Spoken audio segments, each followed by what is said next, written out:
wanatusumbua sana bungeni. Kwanza wakati barabara ya Dongo Kundu ishe, Mishi hakuwa ananyamaza. Anatuambia kila siku barabara ya Dongo Kundu lazima ikamilike. Na kupitia huyu mama Mishi amemsumbua sana hata Mheshimiwa Rais. Na Rais William Ruto ameweza kutufungulia barabara ya Dongo Kundu bypass. Imefunguliwa haijafunguliwa? Si ndio hiyo inakamilika? Ili tufungue uchumi wa pande hii. Na tunapofungua uchumi wa pande hii kwenda mpaka Kwale na kushikanisha na nchi yetu jirani ya Tanzania, pia tuboreshe uchumi ya watu wa Likoni constituency. Nyinyi mnajua watu wa Likoni ni watu wa bidii. Tena nyinyi mmekubali kuishi pamoja kama Wakenya kutoka kona zote za Kenya. Kweli si kweli? Si Waluya wako hapa? Si nimeona Isikuti inachezwa hapa? Si watu wa Ujaluoni wako hapa? Si Wakamba wako hapa? Si hata Wakikuyu wako hapa? Si ndio? Si Wadigo wamejazana hapa? Wabajuni wako hawako? Hii Likoni ndiyo Kenya, Kenya moja ambayo nyinyi mmekubali kuishi kwa amani. Ningewaomba na niwasihi, tusikubali hata kidogo mtu yeyote, kiongozi yeyote aje hapa Likoni kutuchochea kwa misingi ya ukabila, uchochezi ama siasa za chuki. Simeona wale wengine siasa zao ni za chuki, siasa za ukabila. Wale wa kabila tuambia hawana nafasi Likoni, hawana nafasi Mombasa, hawana nafasi Pwani na hawana nafasi Kenya. Kweli si kweli? Nikimalizia, huyu mama Mishi nimewaambia wanatusumbua sana pale bungeni. Ni nyinyi huwa mnatuma yeye? Nyinyi ndio mwatuma Mishi awatetee, aseme mpaka wavuvi lazima wapate soko. Si kuna wavuvi hapa? Na mnajua hapa Sheri karibu na feri, soko ya wavuvi inajengwa hapo na huyu Mishi na Mheshimiwa Rais William Ruto. Kweli si kweli? Yajengwa haijengwi? Si yajengwa? Hayo masoko mnaona yakijengwa. Wageni waendelee kuingia wasiingie? Wageni waongezeke wasiongezeke? Hata Profesa Kithure Kindiki aje hapa asije? Aje asije? Na William Ruto aje asije? Ikimamba sana wapi? Unasema tukirudi Nairobi tumwambie William Ruto aje afungue soko la wavuvi? Hayo masoko yanayojengwa na William Ruto na huyu mama Mishi, hayo masoko ndio tumekuja tujenge wafanyibiashara, ili pia wafanyibiashara wa Likoni wawe wamepata nafasi kuingia kwa hiyo soko. Kweli si kweli? Sababu sitaki niwe mwingi wa maneno, si tumekuja kusaidiana na wafanyibiashara wa Likoni? Nitoe nisitoe? Nichomoe nisichomoe? Nichomoe? Lakini wakabila wanasema tusichomoe. Tuchomoe? Tuzimwage? Wamama wa Likoni wajimudu kibiashara, washikane na mama Mishi na William Ruto. Na William Ruto tumwambie tamu yake ni ngapi? Ati ya William Ruto ni ngapi? Hebu nione ya William Ruto tutam Likoni. Sasa ili niketi chini, nichomoe nisichomoe? Nimwage nisimwage? 100,000? 200,000? 300,000? Nitamwaga nusu milioni, 500,000. Tuendelee tusiendelee? Wakabila washindwe wasishindwe? Wachochezi washindwe wasishindwe?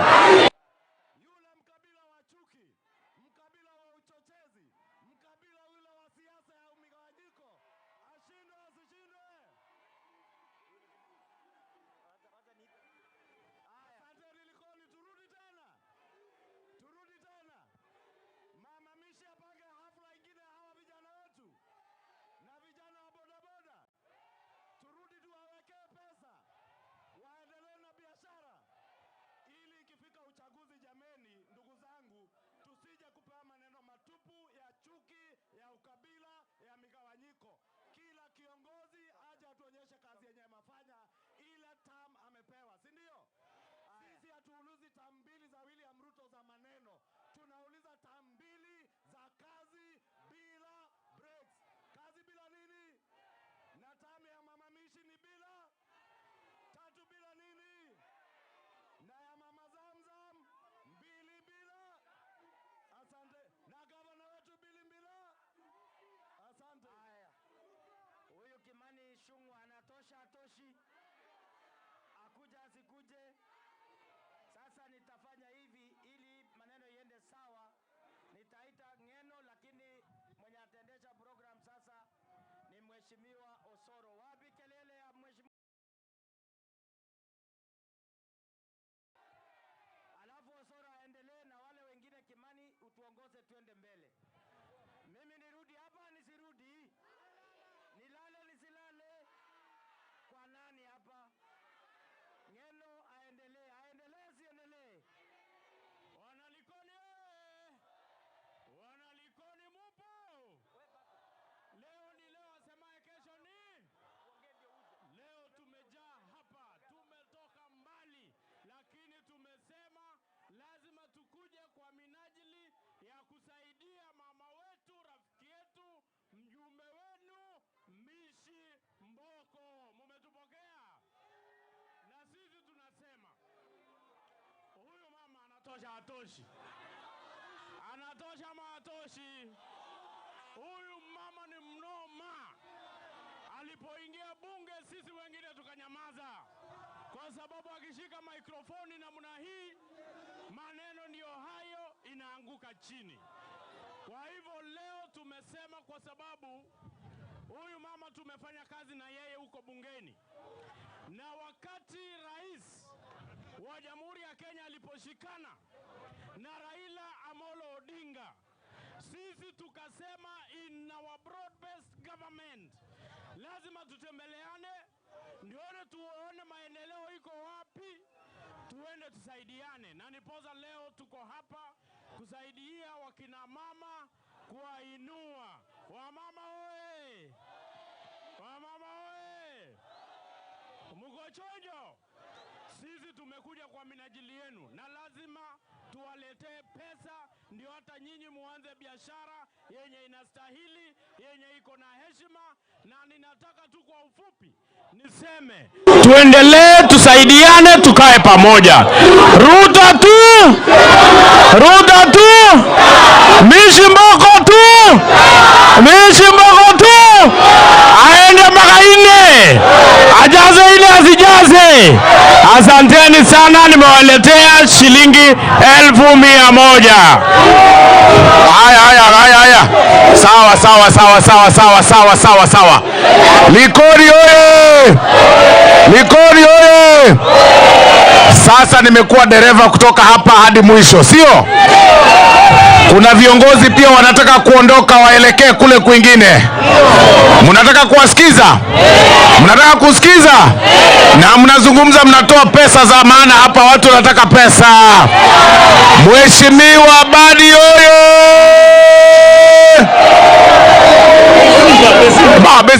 Bezimba. Haya, Mishi oye! Mishi oye! Nipatieni tutam ya Mheshimiwa William Ruto, tutam. Sikizeni kwa makini sana. Mimi nitaenda mbio kwa sababu ya wakati. Asante sana, tulieni kidogo. Tusikize maneno ya maana sana. Mheshimiwa Rais William Ruto ana imani kubwa sana na watu wa Pwani. Ndiye rais wa kwanza aliyechagua spika wa bunge la kitaifa Mijikenda. Yeye ndiye wa kwanza. Mheshimiwa William Ruto ametenga pesa ili kununua ardhi atukomboe sisi kutoka kwa uskwata. Huyo anafaa afai?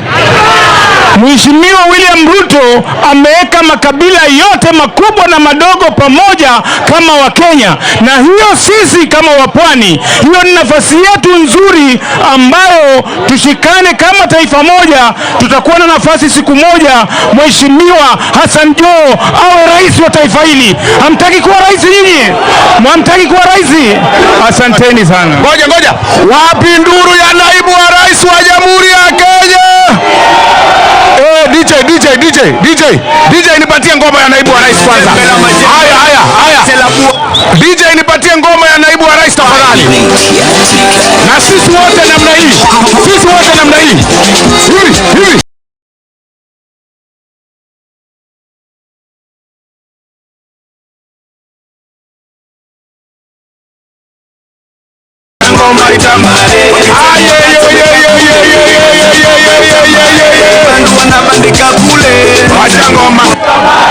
Munataka kuona naibu wa rais?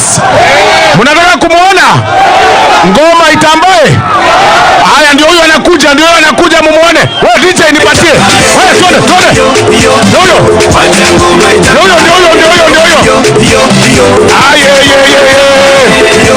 Ndio huyo naibu wa rais.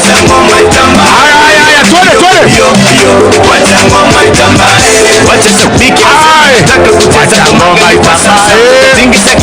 Mikono juu.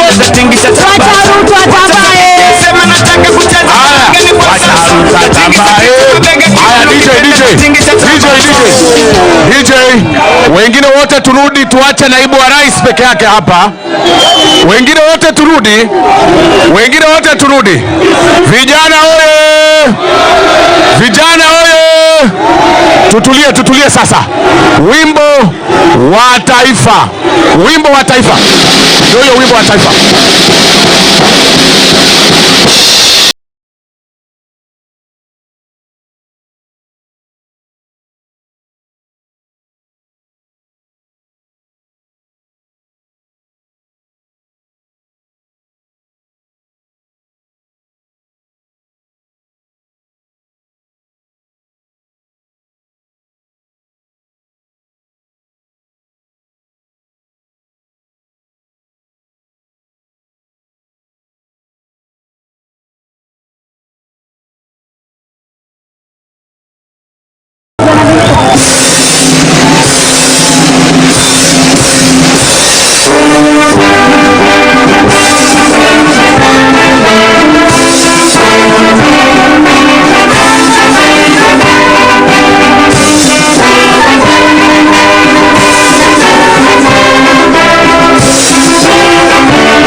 Makofi. Haya. Likoni oye! Pesa imetosha haijatosha?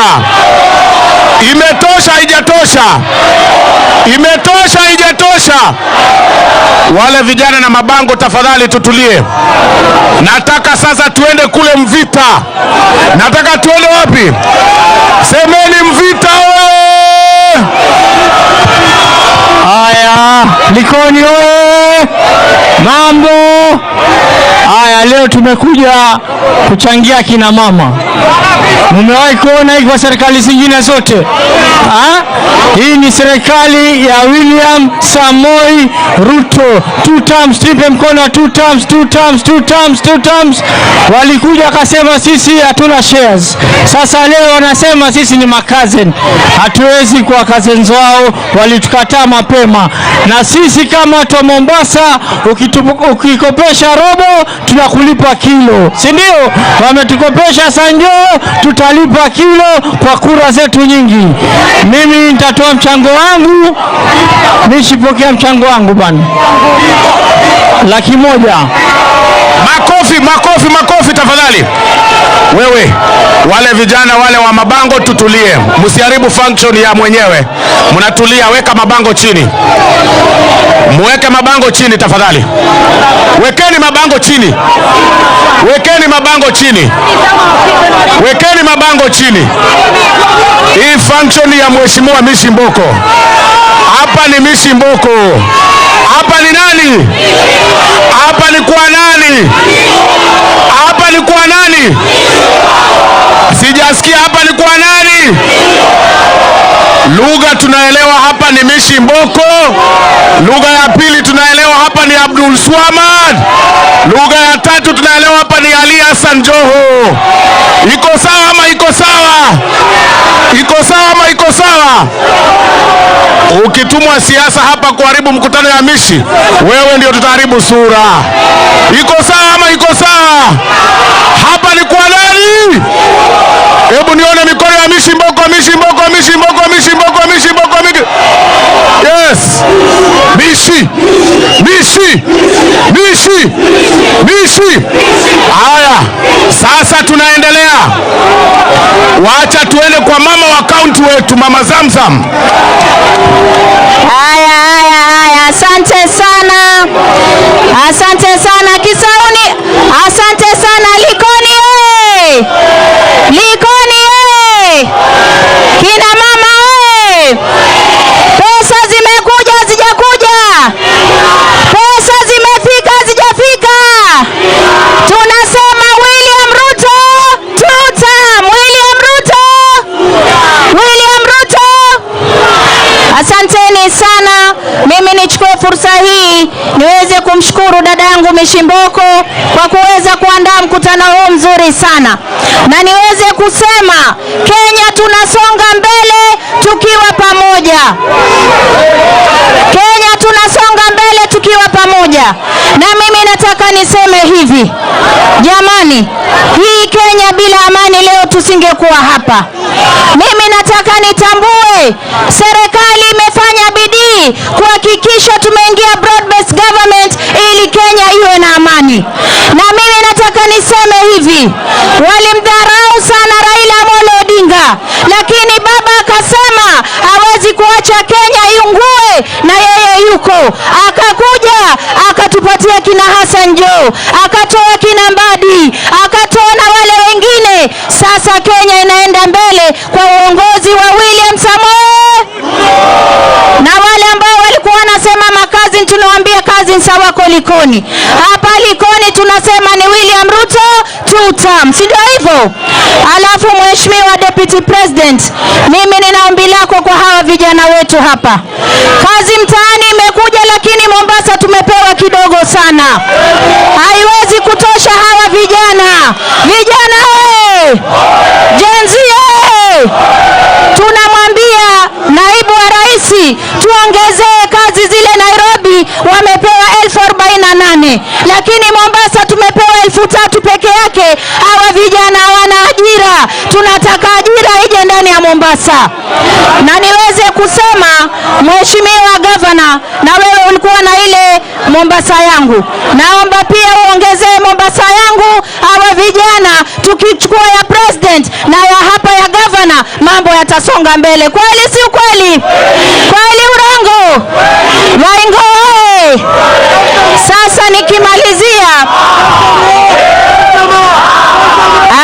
nikimalizia, asante vijana, asante.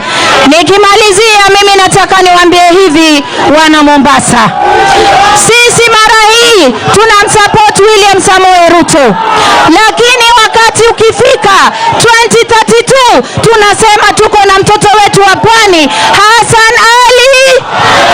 Tunasema tuko na Hassan Ali. Sisi tunawaunga mara hii, lakini wakati ukifika na sisi kina mama tumezaa, tunataka Hassan Ali Joho 2032 awe rais wa taifa hili. Wapi kelele ya Hassan Ali Joho? Wapi kelele ya Deputy President? Wapi kelele ya Papa wa Roma? Wapi kelele ya Mishi Mboko? Asanteni sana na Mungu atubariki. Asanteni. Pesa yangu nimetoa 150,000 iko na Waziri Hassan Ali Joho. Asanteni sana. Asante. Wapi nduru ya Mishi Mboko tena? Wacha nione nduru ya Mishi Mboko. Mishi. Mikono juu kwa Mishi, mikono kule nyuma. Asante sana. Sasa tunaelekea mbele kidogo.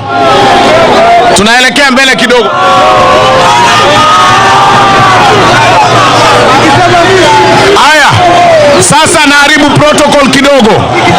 Mgeni wetu wa heshima anaenda mkutano mwingine, naibu wa rais, na mimi nimesema lazima azungumze kwanza kabla aondoke, sivyo?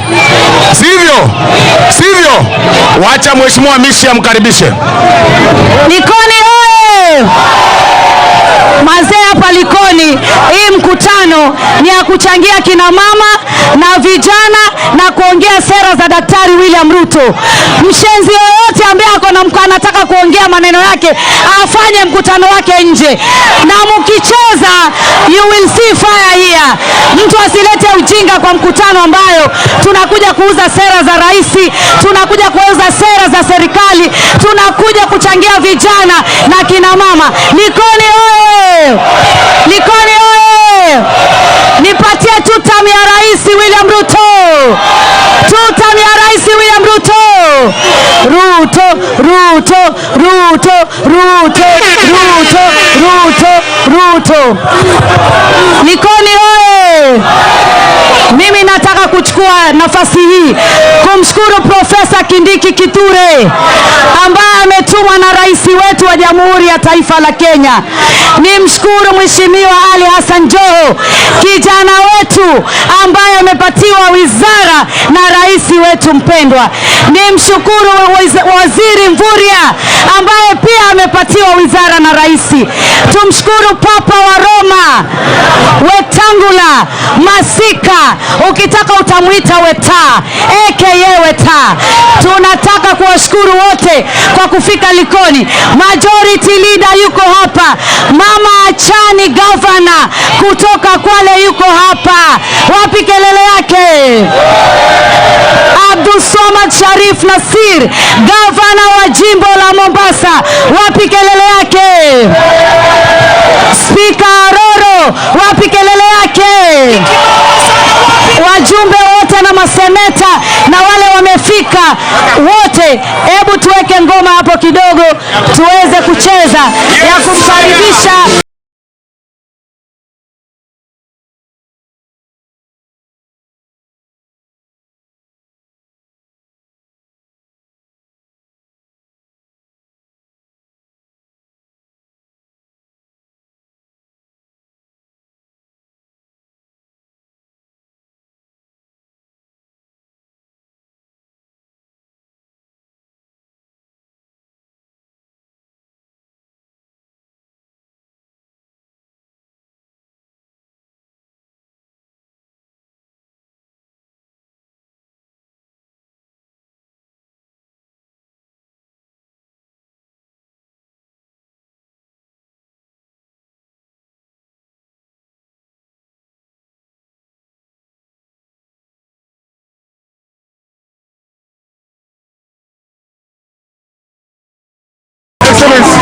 Ngoja.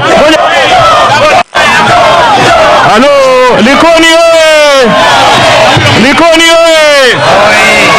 Si ni lazima tumkaribishe naibu wa rais kwa njia ya kueleweka. Mimi naomba alioko hapa tusimame juu tafadhali. Tusimameni. Ngoja. Weka mkono namna hii. Tafadhali simama hapo nyuma, weka mkono juu. Vidole mbili, mkono juu. Nikisema hivi mwenda tutam. Hivi tutam. Hivi.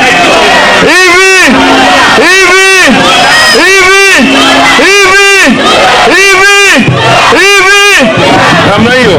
Ngoma sasa. Wacha Ruto atambaye. Wakisema mkono juu. Pande hii mkono juu.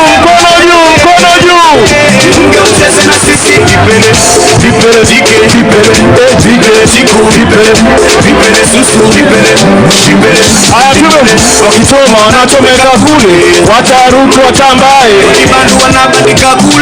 Wacha Ruto atambaye.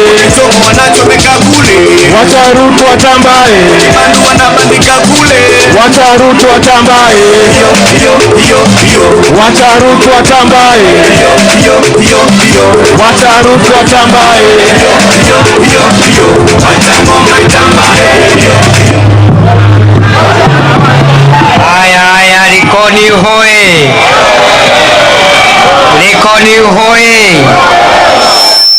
Likoni hoi. Wakristo, ndugu wa Kristo, Bwana Yesu asifiwe. Ndugu Waislamu, asalamu alaikum. Wacha nione salamu za Likoni jameni, salamu za Likoni, salamu za Likoni. Leo ni leo, msema kesho. Leo ni leo, msema kesho. Fire si fire, noma si noma. Tuendelee tusiendelee. Wacha nione salamu ya watu ya Likoni jameni, watu ya Likoni, watu ya Likoni. Bas, kwa hivyo sisi tumefika hapa kikosi kizima. Tuko hapa full house. Si tuko full house leo? Meona speaker Wetangula. Meona speaker Weta anatosha atoshi. Weta ni fire si fire. Wacha nione salamu ya Moses Wetangula, speaker wetu. Likoni hoi. Likoni hoi.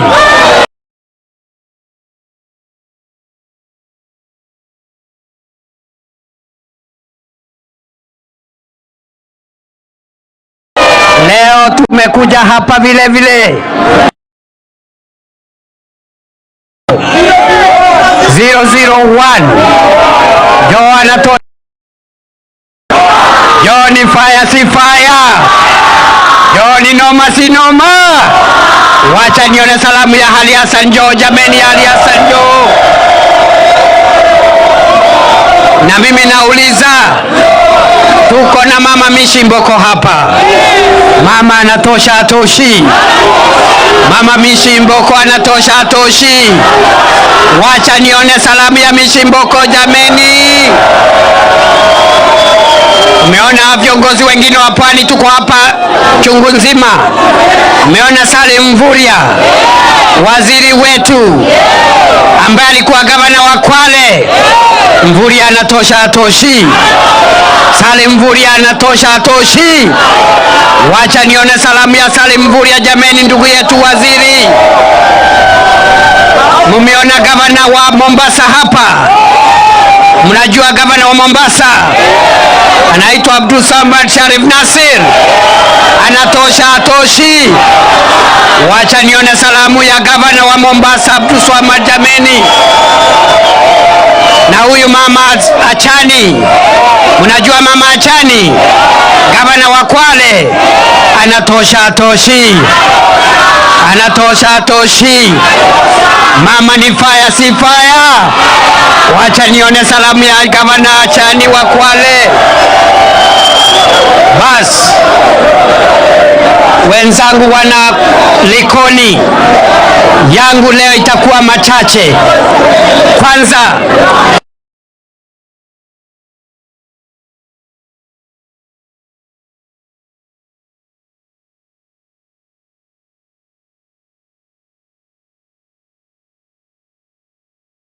mpya wa afya ambaye unalenga kusajilisha kila mwananchi akuwe na kadi ya kupata matibabu akiwa mgonjwa, kwa sababu ule mfumo tulikuwa naye hapo awali ya NHIF haikuweza kutambua mwananchi ambaye hana kazi. Ilikuwa inasema lazima uwe umeajiriwa, uko na mshahara ndio ujiandikishe kuwa mwanachama wa NHIF. Lakini hii serikali tukasema hakuna mwananchi anapaswa kuuza mali yake ndiye alipe bill ya hospitali. Ni afadhali kila mwananchi awe na bill ama bima ya afya. Hawe mwananchi ako na kazi, hawe ana kazi. Ugonjwa haubagui. Ugonjwa unashika kila mtu. Mtu yote anapatwa na ugonjwa. Ndio tumekuja na mpango mpya wa kuhakikisha kila mwananchi ako na bima ya afya, na wananchi wengi wameendelea kujiandikisha kwa SHA. Lakini leo nawavulia kofia viongozi wa Mombasa na wananchi wa Mombasa, kwa sababu katika idadi ile imejisahilisha Kenya, Mombasa County ndio number 1 katika taifa letu la Kenya kwa wale wananchi ambao wamejisajilisha kwa bima ya afya ya SHA. Huyu Sharif Nasir jamani amefanya kazi hajafanya? Huyu Mishi Mboko amefanya kazi hajafanya? Viongozi wa Mombasa wamefanya kazi hawajafanya? Wacha nione salamu ya viongozi wa Mombasa jameni. Kwa hivyo nataka niwapongeze wananchi, hata kama viongozi wamefanya bidii, nyinyi wenyewe wananchi mmejiandikisha kwa hiari yenu, hakuna mtu amelazimishwa. Na leo Mombasa iko na wale ambao wamejisajili, wananchi 770, number 1 in the Republic of Kenya. Katika asilimia Mombasa iko 65%.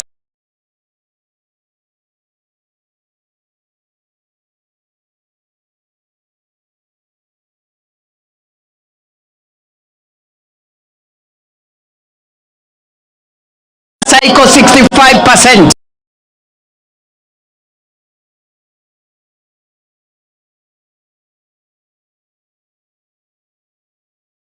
Itoke mahali ilikuwa irudi hapa Mombasa, na hiyo ilifanyika chini ya miezi miwili baada ya rais kuapishwa. Baada ile operation ya mambo ya poti ikatoka kule ikarudi hapa Mombasa. Rais anafanya kazi, afanyi jameni? Tuendelee tusiendelee? Ni tutam si tutam? Ni tutam si tutam? Nikisema harambee mnasema tutam. Harambee, harambee. Wacha nione salamu ya William Ruto, rais wa Jamhuri ya Kenya jameni.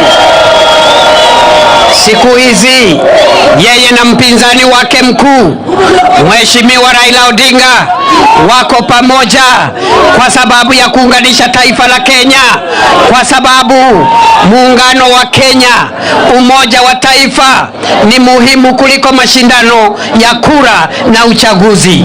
Mimi namvulia kofia Mheshimiwa Raila Odinga na Mheshimiwa William Ruto kwa kutofautisha mambo ya siasa na mambo ya taifa. Nyinyi mnaunga mkono broad based government, mnaunga mkono muungano wa Raila na William Ruto. Ndio sasa unaona tumeungana.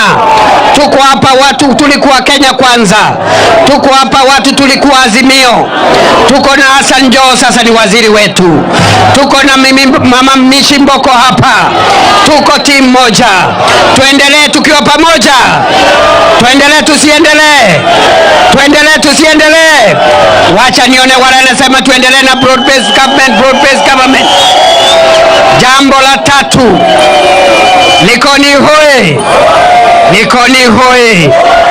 Jambo la tatu, mnajua ya kwamba Rais Ruto na serikali hii ndio tumeweka pesa zaidi katika maneno ya kufufua mambo ya uvuvi na uchumi samawati.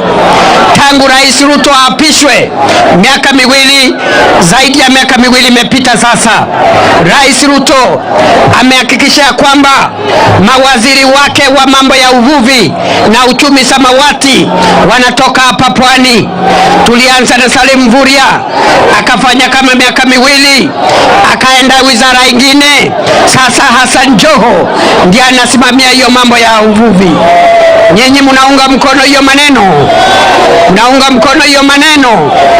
Kwa hivyo mimi nataka niseme serikali ya William Ruto, vile tulianza na waziri Mvurya, waziri Joho akachukua, tunajenga fish landing sites katika ukanda huu wa pwani, ndio wavuvi wetu wapate pesa, waongeze pesa mfukoni. Vile vile tunajenga port ambayo ni port ya samaki, ambayo tunajenga moja kule Kwale pande ya Shimoni na ingine hapa Mombasa Liwatoni, ambaye ni poti ya kusaidia wavuvi wetu wapate pesa mfukoni. Tuendelee tusiendelee? Tuendelee na hiyo kazi jameni, tuendelee na hiyo kazi jameni. Jambo la 4, huyu waziri Joe, Rais Ruto amemwamrisha atafutie wavuvi wetu zile boti za engine kubwa, ndio waweze kuendea samaki baharini kule mbali, waende siku 7 siku 10, wakuje na samaki wazuri, samaki wakubwa, samaki wa dhamana. Na hiyo boat Joe wako hapa atawaambia tumeagiza, na hivi karibuni zitakuwa kupeanwa hapa na Rais William Ruto. Tuendelee na mambo ya kuboresha uvuvi. Tuendelee tusiendelee? Tuendelee tusiendelee? Wacha nione wala nasema tuendelee tuendelee tuendelee tuendelee tuendelee tuendelee. Jambo la 5, kuna beach management units katika Kwale na Mombasa na Kilifi na pale Tana River na Lamu. Ile pesa ambayo imetolewa kama ruzuku, kama grants ya kusaidia beach management units ya wavuvi wetu ni takriban bilioni 3.2, na hiyo kazi yote imefanywa na serikali ya mheshimiwa wetu William Samuel Ruto. Jambo la 5, Rais amesema tuongezee ajira kwa vijana ili vijana wetu wapate kazi. Ndio umeona Rais ameagiza, ile program ilikuwa imekatizwa kwa sababu ya ukosefu wa pesa. Ile ilikuwa inaitwa zamani kazi mtaani. Sasa Rais amesema irudi kuanzia Jumatatu.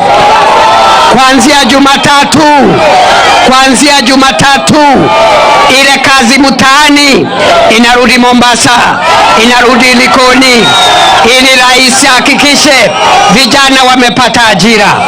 Na nimesikia vile Mheshimiwa Mishimboko amesema ile nafasi ya kazi mtaani, climate works, ambayo imepeanwa hapa, kazi 3,000 hazitoshi, mnataka tuongeze. Kweli si kweli? Tuongeze tusiongeze? Tuongeze nafasi za kazi. Wacha nione wala wanasema tuongeze nafasi za kazi kwa vijana wetu. Vijana hoi, vijana hoi. Jambo la 6, serikali ya Rais William Ruto inajenga mambo ya masoko ya samaki, masoko ya bidhaa ya mashamba kama mboga na nyanya, na ile bidhaa ambayo kina mama wanauza sokoni. Na hapa Mombasa katika kila constituency tunajengea wamama masoko. Jambo la 7, Likoni hoi. Hii bypass ya Dongo Kundu ilikuwa imekwama hapo kidogo hapo nyuma. Ilikuwa imeanza wakati wa serikali ya Uhuru Kenyatta, William Ruto akiwa naibu wake. Wakati Rais Ruto amekuwa rais, amekamilisha hiyo Dongo Kundu. Itakuja sasa kufunguliwa rasmi wakati wowote na Rais William Ruto. Tuendelee tusiendelee? Tuendelee tusiendelee? Vile vile kwa sababu ya bidii zenu, bidii ya Mishimboko, bidii ya Hassan Joho, bidii ya Gavana Abdulswamad, bidii ya Mama County wa Mombasa, sasa ile feri ya Mtongwe Rais amesema irudi ili wananchi wapate kivukio. Likoni hoi! Likoni hoye! Hiyo ni kazi, si kazi jameni? Hiyo ni kazi, si kazi? Rais William Ruto ni fire, si fire? Huyu Mishi ni fire, si fire? Gavana Abdulswamad ni fire, si fire? Huyu Mama Zamzam ni fire, si fire? Na hawa viongozi wote wa Mombasa ni fire, si fire? Na Mvurya je? Achani je? Na women rep wetu wa Kwale je? Huyu Mama Masito huyu? Wacha nione wala nasema viongozi wa Pwani ni fire, ni fire. Tuko hapa na viongozi hata kutoka Tana River, ndugu yetu Mungatana kwa area. Wapi salamu ya Mungatana Mlamamba? Mungatana anatosha, atoshi? Anatosha, atoshi? Jambo la mwisho, iko maneno ya shamba hapa imetatiza wananchi. Pale vijiweni, pale vijiweni, huyu Mishi Mboko ameshaambia rais, rais ameambia Joho, ameambia Joho na Mvurya, Abdulswamad na Mama Chani, viongozi wote wa Pwani waketi pamoja. Hiyo shida ya vijiweni tunaenda kumaliza hiyo mambo ya shamba hilo, ndio wananchi wapate haki yao. Tuendelee tusiendelee? Tuendelee tusiendelee? Wacha nione wala nasema tuendelee, tuendelee, tuendelee, tuendelee. Jambo la mwisho, Likoni hoye! Likoni hoye! Jambo la mwisho, wewe jifunikie, mimi niko sawa. Huyu mama ajisote ama namna gani? Kama mwananchi ananyeshewa, hata deputy president anyeshewe. Ama namna gani jameni? Sisi zote ni wananchi wa Kenya. Mwananchi akinyeshewa, hata deputy president anyeshewe. Tuendelee tusiendelee? Tuendelee tusiendelee? Ni fire, si fire? Noma, si noma? Kitu ya mwisho, wana Likoni, sisi wakati tunakuja hapa, tunakuja kusaidia kina mama na vijana.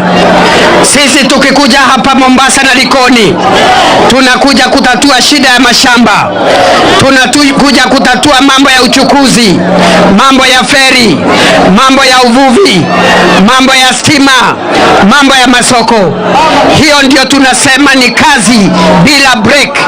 Tuko kazini 24/7, Monday to Monday, January to December. Kila mwaka sisi tunaitwa kazi, team kazi bila break.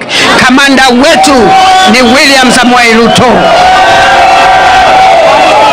Si mmesikia nimeongea mambo ya afya, mambo ya barabara, mambo ya uvuvi, mambo ya masoko, mambo ya kina mama na kazi kwa vijana. Hiyo ndio tunasema 10 bila, 10 bila. Na hiyo ndio tunaita 2 term. Hiyo ndio tunaita,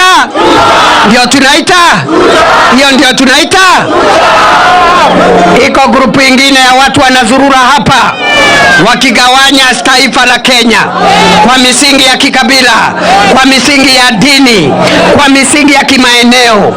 Rais Ruto amesema wakiwa na Prime Minister Raila Odinga, hakuna ubaguzi tena kwa misingi ya kijinsia, kwa misingi ya kimaeneo ama kwa misingi ya kidini.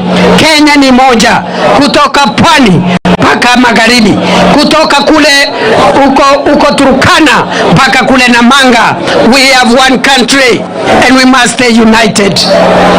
Na wale watu nasikia wanaimba one term huko, wale washindwe, kwa sababu agenda yao na manifesto, wakiulizwa watafanyia wananchi nini wakipata, wanasema one term.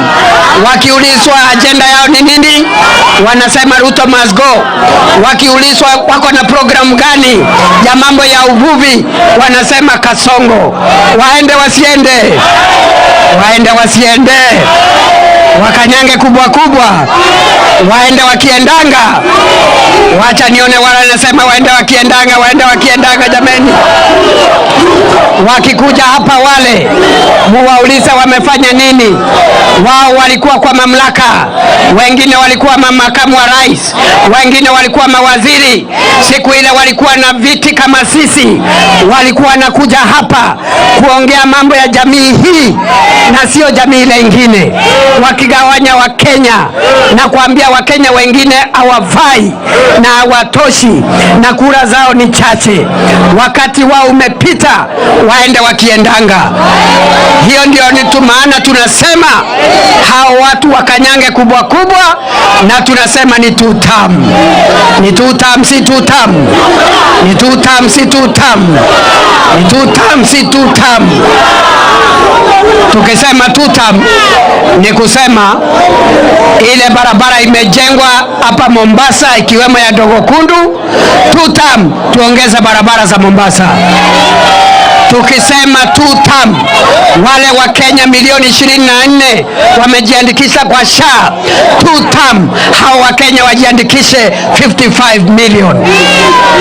Tukisema tutam, ile stima tutataka kuweka ambayo tumeweka already katika nyumba 10,000 Kenya.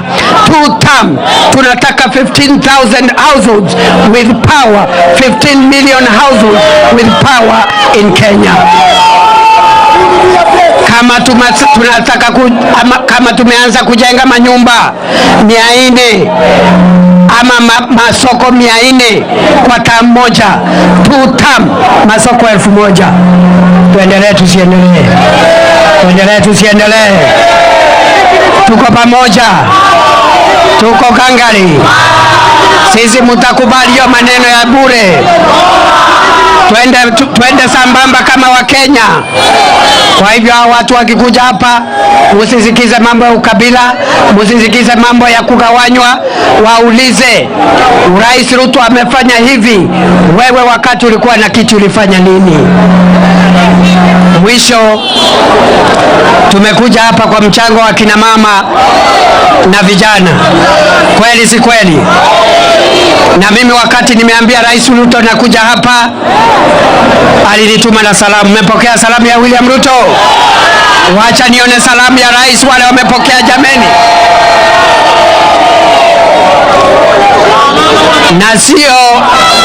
Na sio tu salamu ya mdomo.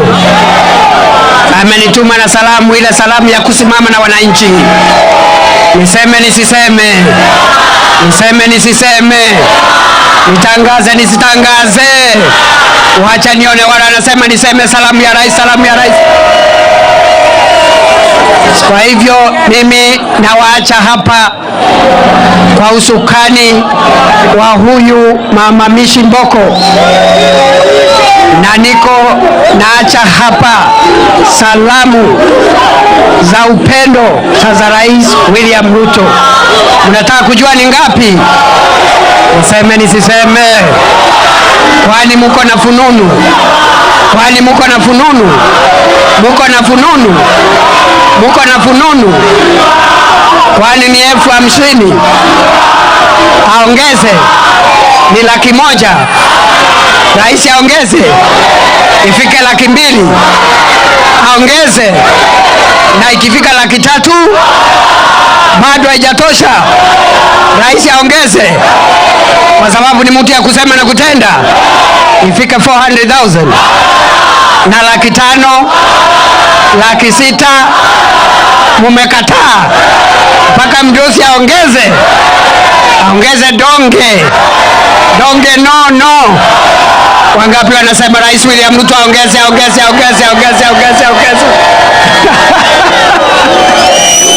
Hey, nyinyi hamtaki mchezo jameni. Ruto. Very good. Na ikifika 800,000, hata 800,000 mmekataa.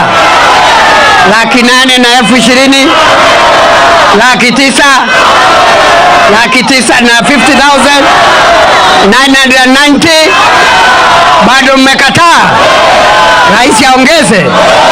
kwa sababu ni muungwana na ni mtu ya 2 term. Ni 2 term, si 2 term. Wacha nione wala nasema rais ni ya 2 term. Bas, sasa wacha nitangaze pesa ya rais. Nitangaze. Kwani ni milioni 1 na laki 1? Ni milioni 1 na laki 3? Ni milioni 1 na laki 4? Aongeze. Wangapi wanasema rais aongeze pesa, ongeze pesa, ongeze pesa, ongeze pesa? Sasa juu mmesema thank you. Ndio mmesema rais aongeze. Wacha nitangaza ile pesa rais amenituma nayo. Wacha nitangaza ile thank you. Wacha ngojeni. Kina mama hoe, vijana hoe, ninaona mko fire kabisa. Ni fire si fire. Nikoni ni fire si fire. Hey!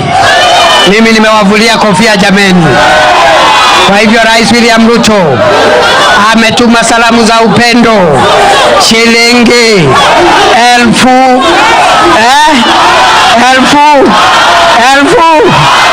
Mmekataa? Rais amenituma na shilingi milioni 3. Wacha nione salamu ya Rais William Ruto. Wacha nione salamu ya William Ruto jameni. Nikoni hoi.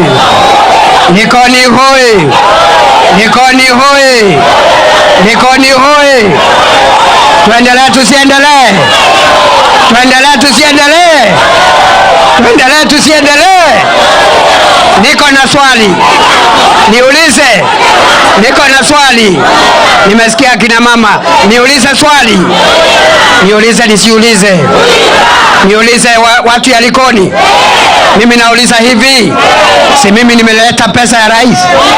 Nimeleta sijaleta? Si nimeleta? Si hiyo inatosha? Si pesa ya rais inatosha? Bado yangu. Hata mimi, hata deputy rais, hata mimi lazima nichange. Nisimame na kina mama, nisimame na vijana. Wacha nione wala anasema deputy president hata yeye afanye kitu. Leo sina bahati. Nilikuwa nafikiri mtanisamehe jameni.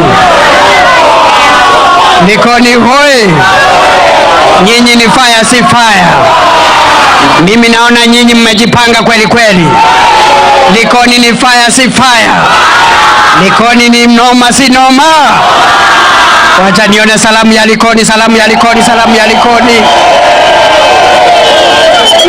Bas, mimi nitafanya hivyo mmesema. Hata mimi nitaongeza kidogo. Hata wakina mama wasema niongeze. Lakini niko na tahadhari. Mimi nawatahadharisha vile naenda kuongeza pesa yangu. Kwa hiyo pesa ya rais, mujue ya kwamba mimi si rais, mimi ni naibu wa rais. Mmesikia vile nimesema? Mimi ni deputy president. Kwa hivyo mimi hata nikitoa laki 1 itatosha. Na laki 2, laki 3, laki 4, niongeze laki 5, laki 6. Wangapi wanasema deputy president aongeze pesa, aongeze donge? Mimi naona nikiendelea kuuliza maswali mtaniweka kwa shida jameni. Wacha nitangaza ile pesa nimekuja naye ya kuwaongezea. Mimi nimesukuma hiyo pesa ya rais. Nimesukuma hiyo pesa ambayo imetolewa na dadangu Mishi na Gavana Sharif Abdul Swamad na Waziri Joho na Waziri Mvurya na Gavana Chani na Senator Mngatana na women rep wetu Mama Zamzam na women rep wetu Mama Mazito. Hawaheshimiwa wote na rais. Mimi nawasindikisha na shilingi 1000. Mimi ni fire. Kwa hivyo niongeze. Bas. Kwa hivyo mimi nimesindikisha. Thank you very much. Likoni hoi. Nimesindikisha na shilingi 1.5 million.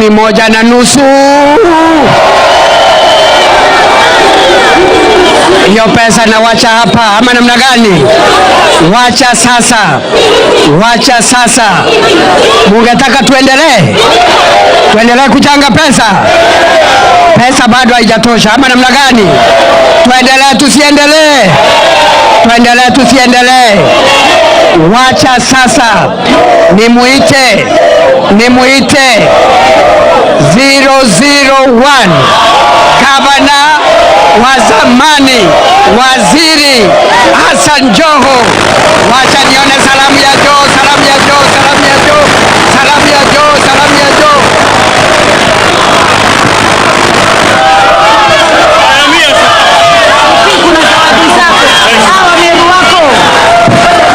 Jembe la majembe, bache la buai.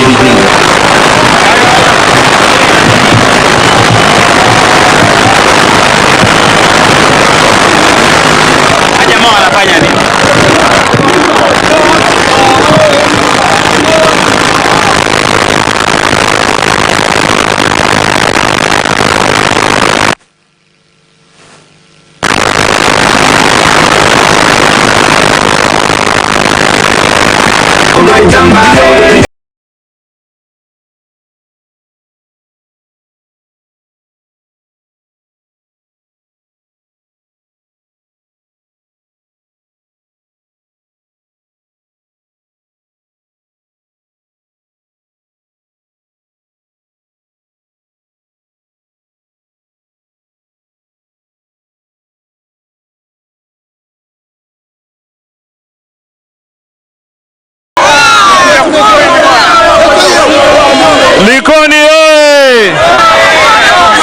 Likoni, ngoja kidogo.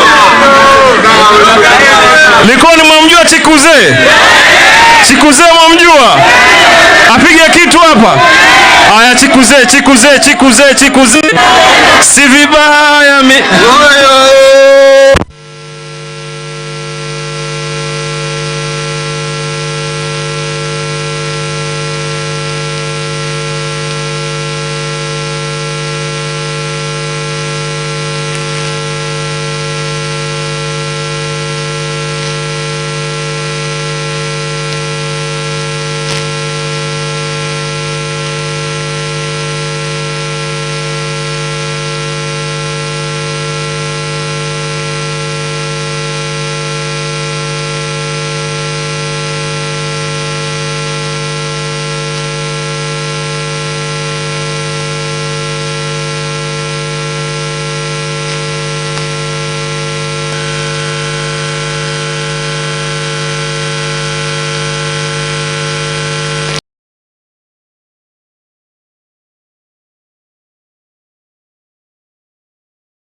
Likoni oye! Kindiki ni noma si noma? Kindiki ni fire si fire? Nataka nimwambie, nimemsikia naibu wa rais amesema ati leo yuko hapa Likoni, na nimemsikia akimwambia mheshimiwa Bezimba apange Kisauni amletee basi na achangie kina mama na kina vijana. Tumekubaliana eh? So Kindiki ni fire si fire, ni noma si noma, ni mbaya si mbaya.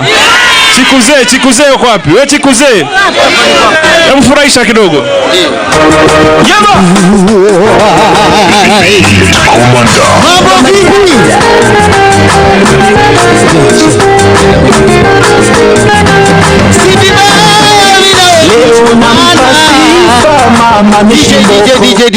DJ. Wajua mheshimiwa waga anapenda hii ngoma jamaa. Si vibaya mimi nawe kuju. Leo ndo siku ya kwanza ila Mombasa nakutana na demu kipusa unayekwela. DJ tupigie ngoma ama tuseme wakichoma anachomeka kule, wakibandu wanabandika kule.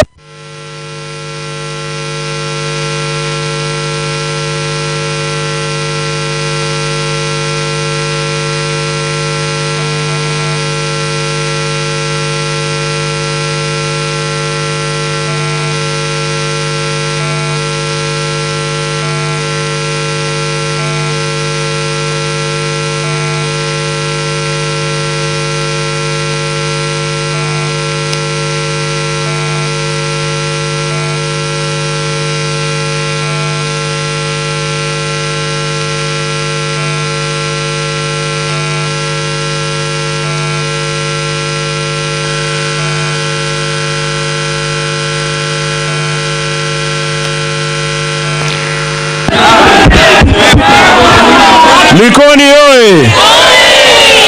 Ni noma si noma, ni mbaya si mbaya, ni fire si fire.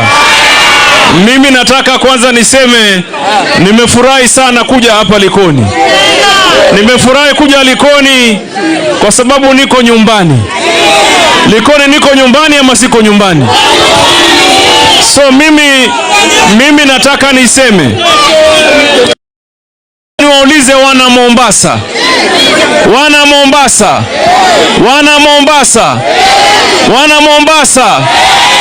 tumezungumza tukaelewana.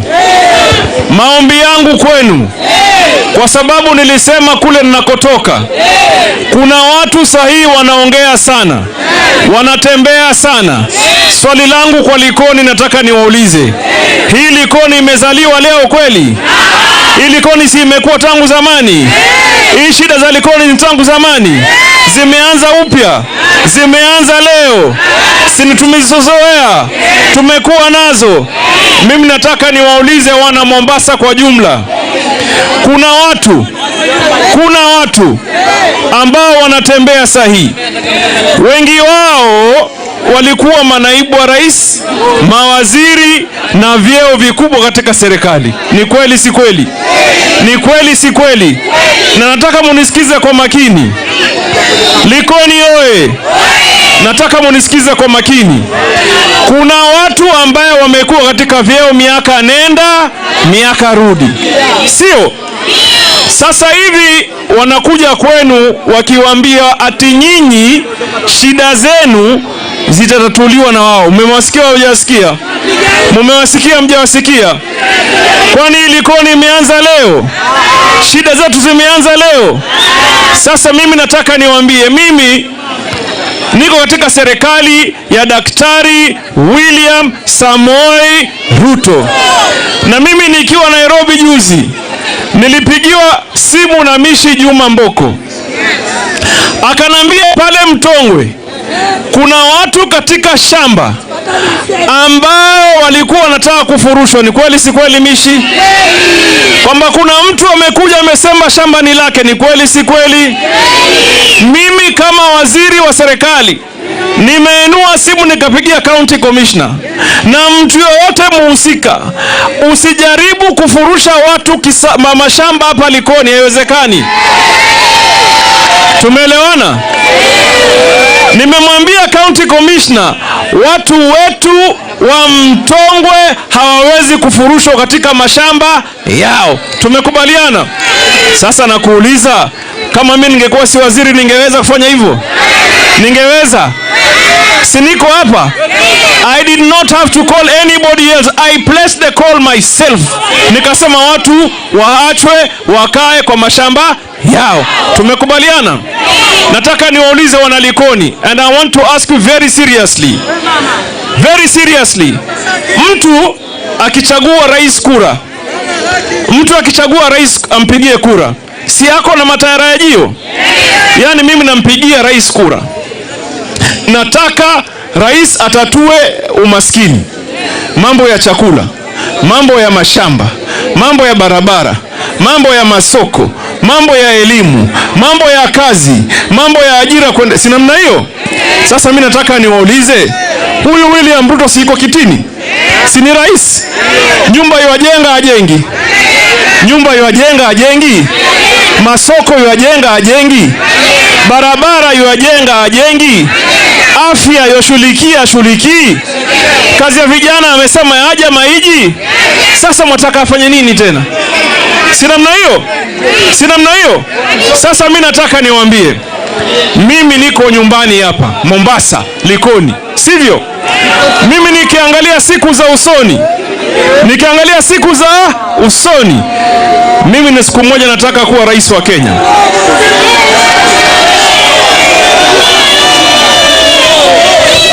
Ngoja nasikia mwadhini.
Allahu Akbar. Likoni oye! Nataka niwaulize wana Likoni na tuwe watulivu kidogo. Mimi ukiniangalia hivi kama Hassan Ali Joho, iko siku nafaa kuwa rais ama sifai? Iko siku nafaa ama sifai? Nafaa, eh?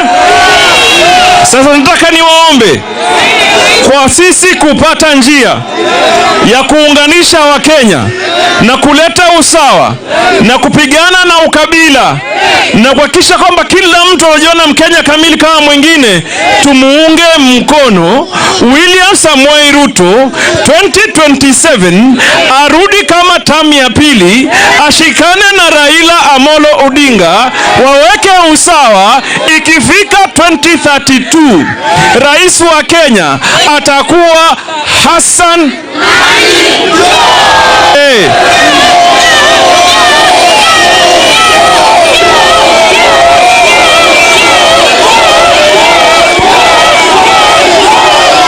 Tumekubaliana? Si kama ni noma noma, kama ni mbaya mbaya, kama ni noma, kama ni mbaya, lakini tumuunge nani? Tumuunge nani? Tamu ni ngapi? Tamu ni ngapi? Tamu ni ngapi? nataka musimame tafadhali, mfanye mkono namna hii, ndio watu wa Mombasa wajue Mombasa imeongea. Mombasa imeongea. Simameni kidogo, viti vyenu havendi. Simameni kidogo, mkono namna hii, mkono namna hii, vidole ni viwili. Nikisema wakichoma wanachomeka kule, wacha Ruto atambae. Umeelewa hiyo? Alafu unapeleka namna hii na namna hii. Tumekubaliana? Haya, nyuma ya kamera huko, nyuma ya kamera, wakichoma wanachomeka kule, wacha Ruto atambae.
mnataka yale safi? Si mali safi ni safi. Ni safi sio safi. Sisi ni watu wa siasa safi, si ndio? Siasa ya kuwaunganisha Wakenya. Siasa ya kujenga akina mama. Siasa ya kujenga vijana wetu. Wale wenzetu nawaambia, mliwaona juzi wametoka Nairobi hadi Kilifi, wanapitia kule barabarani, hawezi ingia hapa mashinani.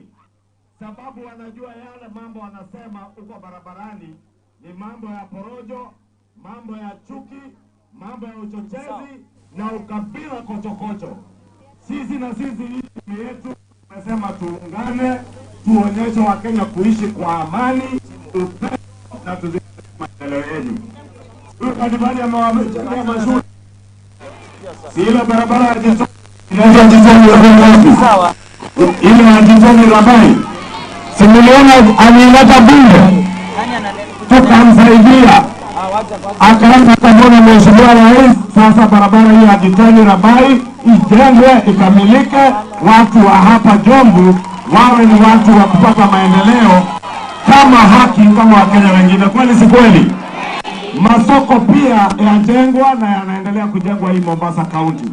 Na ndio maana tumekuja leo ili tuunganishe ujenzi wa barabara, ujenzi wa masoko na ujenzi wa biashara za kina mama na vijana wetu. Tunaelewana? Wale wengine utasikia wakisema hatufai kuja Jomvu, ati tukileta pesa tumekuja kuwahonga. Tulete ama tusilete? Tuje ama tusije? Tuje. Hii empowerment tuendelee na ama tusiendelee? Unajua wale hawaelewi. Hii empowerment program inaunganaje na ile masoko na barabara. Barabara itamsaidia mkulima kuleta chakula sokoni. Itamsaidia mteja kufika sokoni kununua mali ya mama mboga aliye sokoni. Empowerment nayo inasaidia mama mboga, kama alikuwa na stock 2,000 ama 3,000 apate 1,000 yake 10 aongeze stock.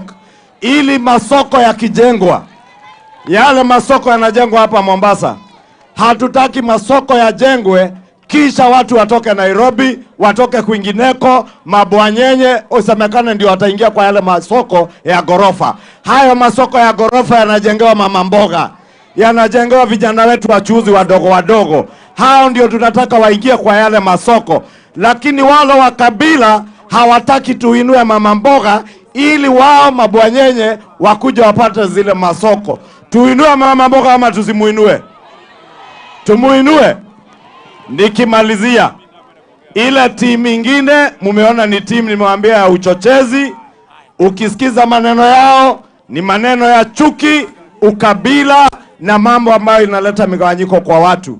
Hapa Jomvu mmeishi kwa amani, watu kutoka kona zote za Kenya. Kweli si kweli?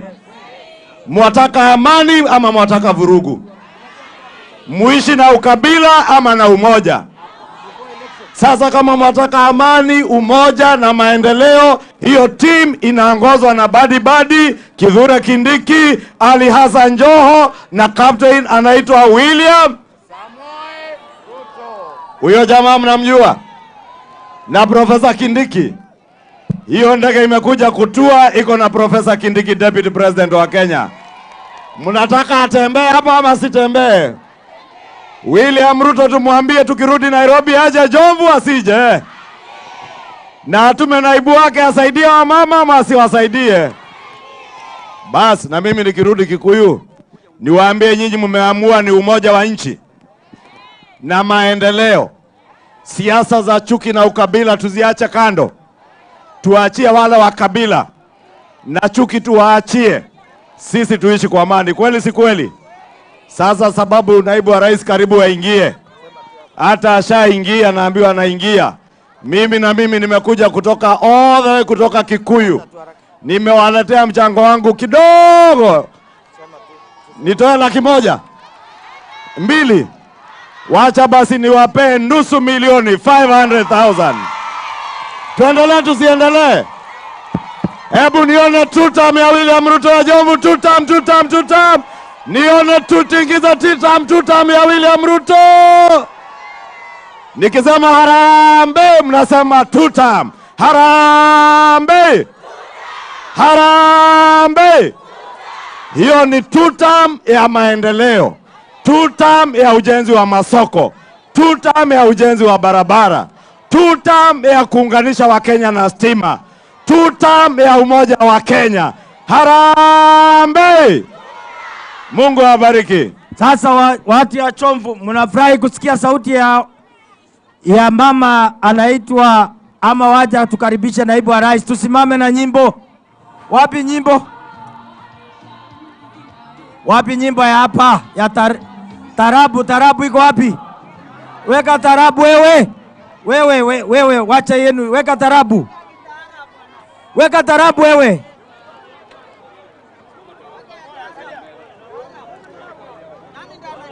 Weka tarabu wewe. Haya, mshikilie hapo. Wamama. Wamama.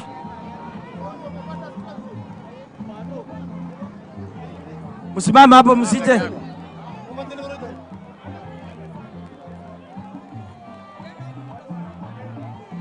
Kuja hapa, wacha kukaa huko. Wapi sauti? Wapi sauti ya hiyo nyimbo?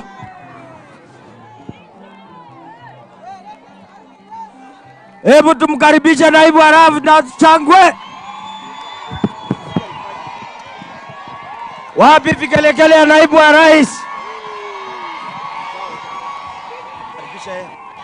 Haya. Haya. Haya. Haya. Haya. Vigelegele, vigelegele, vigelegele. Sasa DJ, kuna form tunataka tumuoneshe naibu wa rais. Kuna watu ambao wamekuja hapa Jomvu mara 4 lakini hawakutembelea miradi. Walikuwa wakija Miritini kuangalia magodown ya majani chai ambaye ni Gashagwa, na yeye kila siku anasema anasikiliza ground. Tunataka leo tumuoneshe naibu wa rais Kithure Kindiki ile fomu ya Jomvu. Wangapi anasema two term. Nimemaliza hiyo maneno. Asante sana. Safikiri.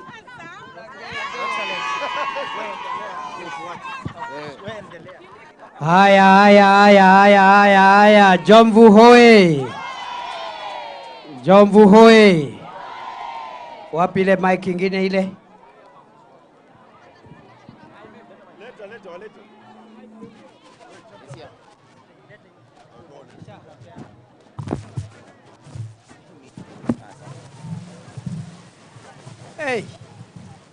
Hey. Ala. Jameni, leo ni leo, msema kesho ni mwongo. Ongeza hii volume wewe. Ongeza hii volume, iko chini. Nani yako na hiyo volume? Good. Jomvu hoye. Jomvu hoye. Leo ni leo, msema kesho. Leo ni leo, msema kesho. Naona mmejipanga kweli kweli. Mmejipanga akina mama na vijana na wazee. Tuko hapa na mbunge wetu. Mnajua huyu mbunge Twali Badi. Huyu anaitwa Fulagenge. Ni Fulagenge si Fulagenge. Huyu Fulagenge anatosha ama atoshi? Huyu Fulagenge ni fire si fire. Fulagenge ni noma si noma. Wacha nione salamu ya Fulagenge. Hey! Asante sana. Mimi naona mmejipanga kweli kweli. Hata mmeamua safari hii ni two term. Sasa ni two term. Cha ukweli ama mnatudanganya jameni? Ni two term ya William Ruto. Ni two term. Wacha nione wala anasema ni two term. Salala. I tell you. Basi huyo William Ruto wa two term ndiye ametutuma hapa. Tukuja tusimame na nyinyi. Tuwawezeshe. akina mama waongeze pesa ya biashara, kila mtu afaidike, tusonge mbele kama taifa moja. Mimi nataka niseme tu mambo mawili, kwa sababu viongozi ni wengi wale wanaongea. Nataka kwanza niseme serikali inahakikisha kwamba kila sehemu ya Kenya imepata maendeleo sawia, na hakuna sehemu ya Kenya itabaguliwa tena ama kutengwa kwa sababu ya maeneo, kiukabila ama mambo ya kidini. Kenya ni moja, tunaweza kuwa makabila mbalimbali, dini mbalimbali, lakini nchi yetu ni moja na lazima tuishi kwa umoja kama ndugu na dada, kwa sababu taifa letu ni taifa moja. Unakubaliana na mimi ya kwamba Kenya ni nchi moja? Mungetaka tuishi kwa umoja, makabila na dini mbalimbali, mbele warudi nyuma, juu chini, kushoto kulia. Siku zao katika uongozi si imekwisha. Wananchi hawatakubali tena warudi katika uongozi kwa mlango ya nyuma. Nyinyi mtakubali waende wasiende, wakanyange kubwa kubwa, waende wakiendanga, waende wasiende? Wacha nione wala nasema waende, waende, waende, waende, waende, waende, waende, waende, waende. Kwa hivyo hawa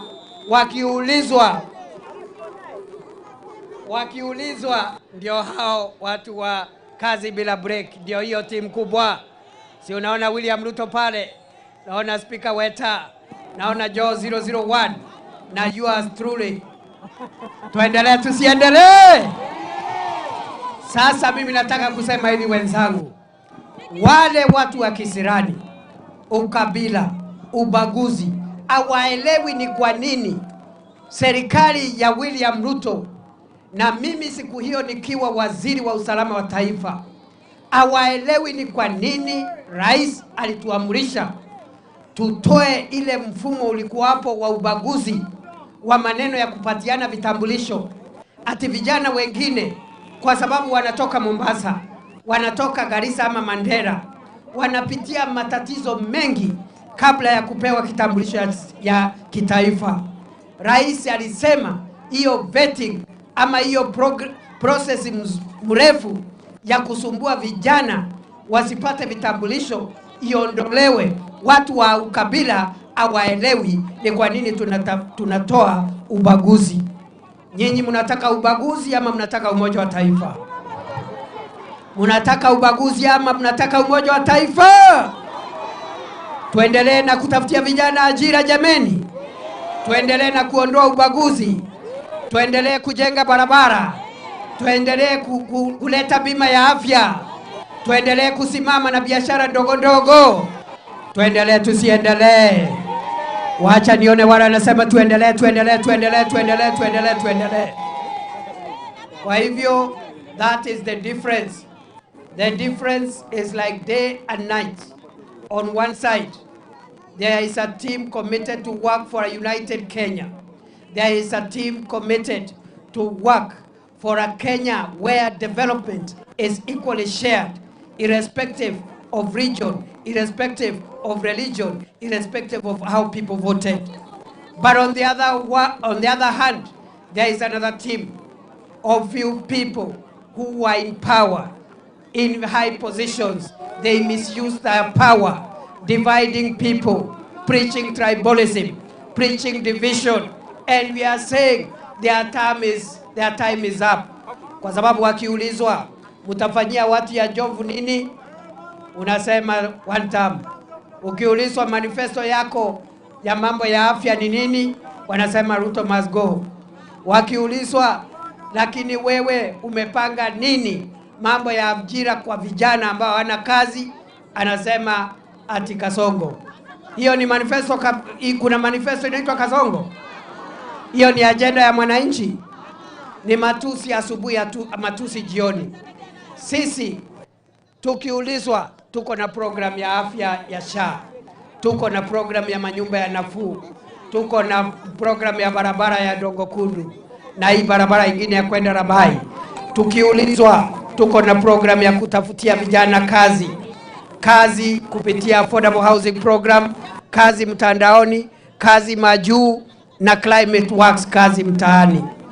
Kwa hivyo sisi tutakaa gangari na hao watu wakanyange kubwa wakwende wakiendanga. Mnakubaliana na nyinyi jamani? Mnakubaliana na hii timu kubwa hii? Timu kazi, timu moja, timu ya Kenya moja. Asanteni sana. Sasa kamanda wetu Rais Ruto ameniambia nikifika hapa niwasalamie. Mumepokea salamu ya rais? Wacha nione wale wamepokea salamu ya rais. Salamu ya rais, salamu ya rais, salamu ya rais. Salamu ya rais, salamu ya rais, salamu ya rais.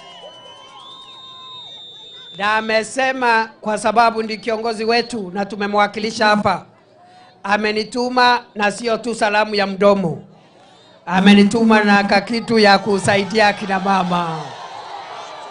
Rais achange asichange? Rais achangie vikundi vyetu ama asichange? Wacha nione wale anasema Rais William Ruto achangie. Very good. So nikirudi nimsalamie, nimwambia azuru hapa kwetu Jomvu, akuje asikuje, wakuje na huyu Fulangenge, waje na Abdul Swamad na Zamzam na Joho 001 na mimi je nibaki Nairobi? Hata mimi nimekaribishwa, tukuje sisi zote. Wacha nione wala anasema Deputy President pia amekaribishwa hapa jameni. So wacha nitangaze, wapi makofi ya mama Zamzam Jabendi? Wacha nione salamu ya mama Zamzam. Huyo mama anatosha, huyo Zamzam anatosha. Mama ni fire si fire, mama ni noma si noma. Wacha nione salamu ya mama Zamzam, mama Zamzam, mama Zamzam, mama Zamzam. Hey. Leo ni fire. So nitangaze pesa ya rais? Nitangaze? Niseme nisiseme? Niseme ile pesa rais ametumana nisiseme? Niseme nisiseme? Wacha nione wala nasema niseme. Jomvu hoye. Kwani muko na fununu ni ngapi? Kwani mnajua ni 50,000? Sio 50? Ni 100,000. Mumekataa 100,000? Rais aongeze kwa sababu ni mdosi na ni rais yetu, ni rais wetu na ni rais wa 2 term. Rais wa 2 term aongeze asiongeze? Ifike 1,400, 1,500, 1,600, 1,700, 1,800, 1,900. Mmekataa. Lazima ifike milioni. Wacha nione wala nasema rais afikishe milioni. Hey. Ate kwa sababu yeye ni mtu ya 2 term. Basi nikisema kabla sijatangaza nikisema Harambee, mnasema 2 term kwa sauti. Harambee! Harambee! Kwa hivyo rais kama ni rais wa 2 term aongeze hiyo pesa, nakubali aongeze ifike 1.1 million, 1.2, 1.3, 1.4, aongeze ifike 1.5, 1.6. Haitoshi? Mimi naona nikiendelea kuuliza mutaniweka kwa shida. Wacha nitangaze ile pesa rais ametuma nayo. Niseme nisiseme? Rais William Ruto amenituma kwa kina mama na wanabiashara wa Jomvu, vikundi vyetu ambavyo viko hapa. Amenituma na shilingi 1,000. Niseme? Simesema yeye ni mtu ya 2 term. Kwa hivyo amenituma na shilingi 3 million.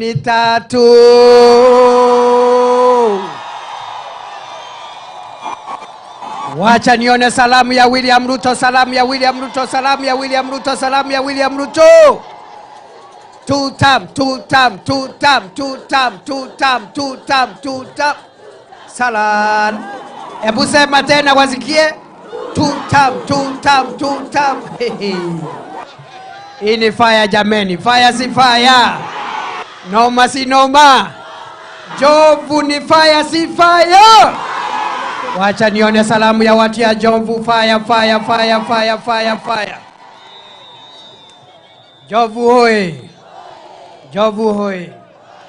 Mimi niko na swali. Niulize. Niko na swali niulize. Mimi nauliza hivi. Si mimi nimeshaleta pesa ya rais. Nimeleta.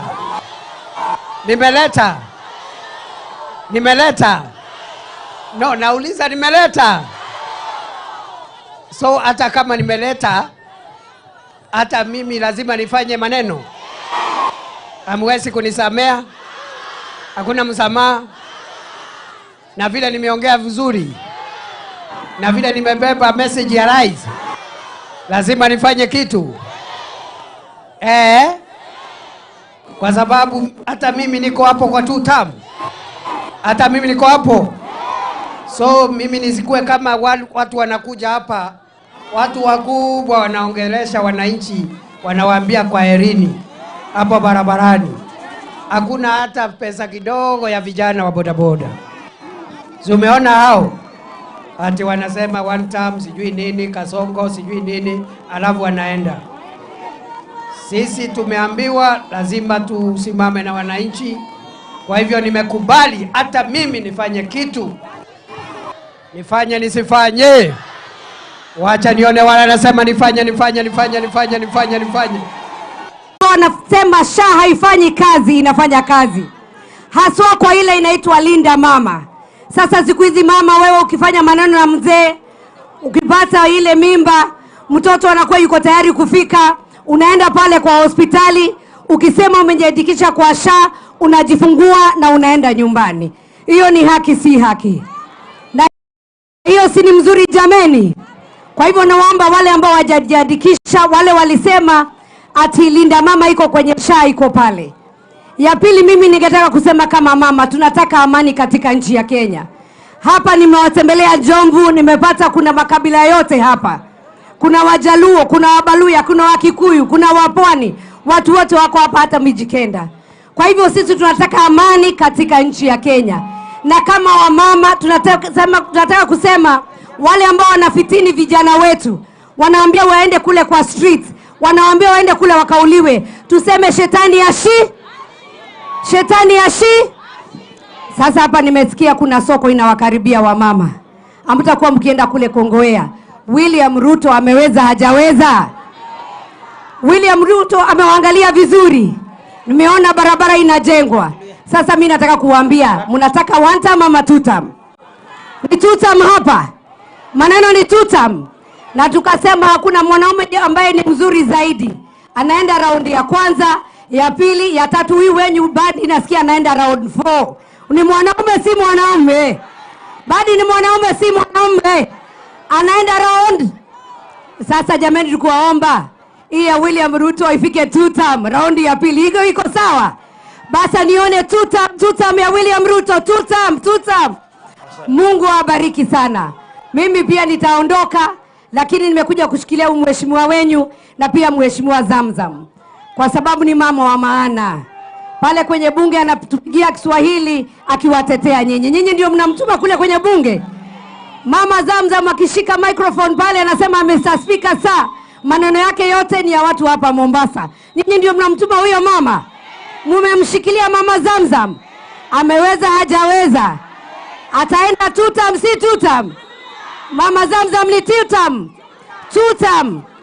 Haya, Mungu awabariki sana. Nikiwashikilia mheshimiwa Bandi.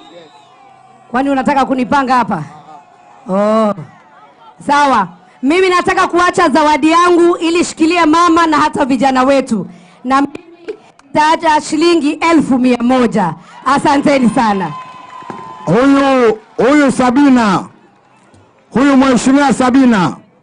wakati wa kumchagua Abdulswamad Sharif Nassir alikamp kwa nyumba yangu pale Miritini 2 days ili kupigania gavana wetu aweze kupata. Mpigieni makofi, Sabina ni mwenzetu.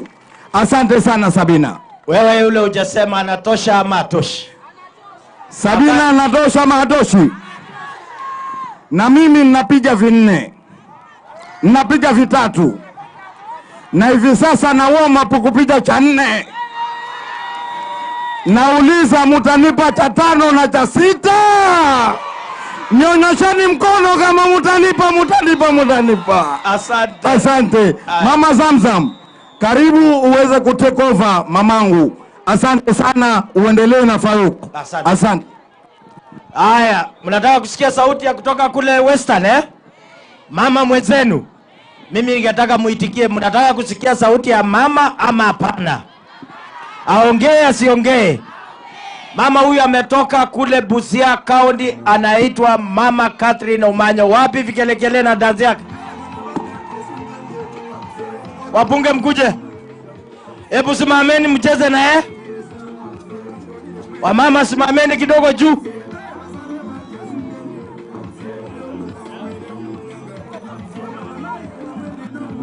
Hamse.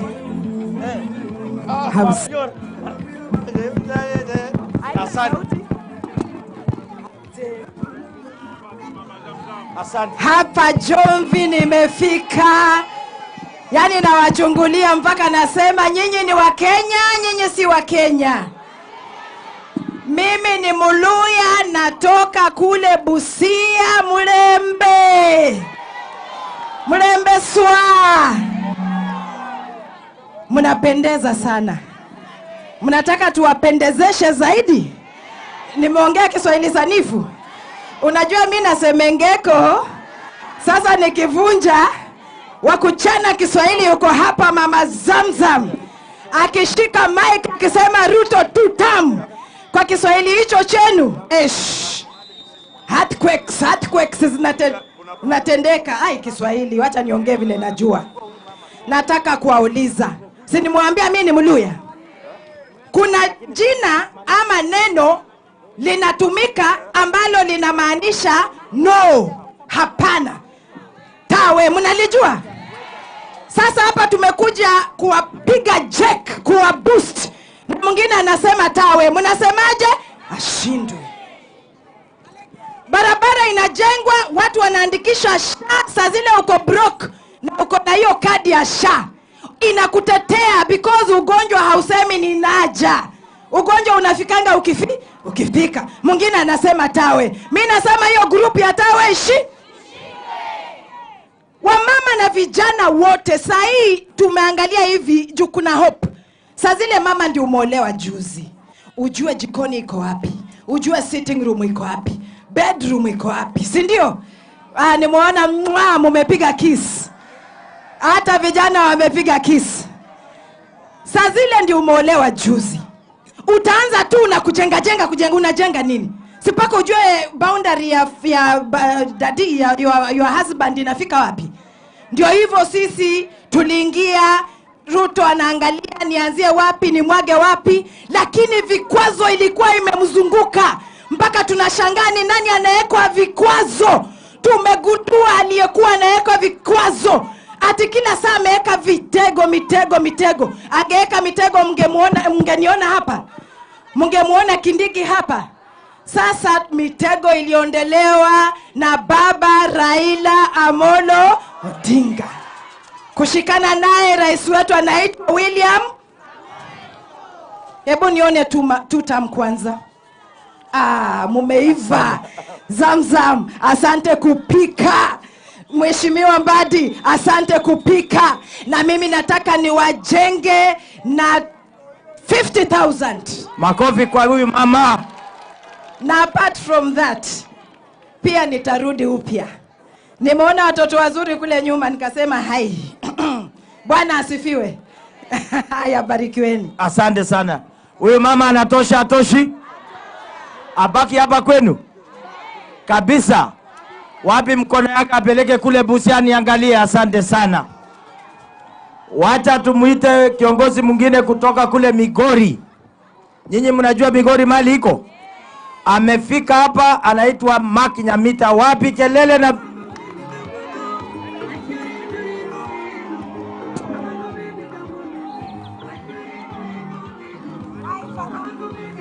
kuja hapa juu.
Naye Badi mwenyewe akaja hapa akasema Mama Sabina alilala kwake siku ngapi?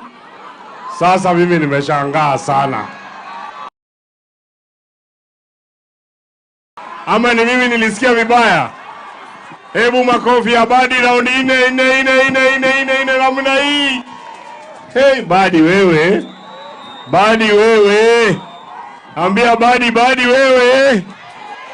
Badi wewe.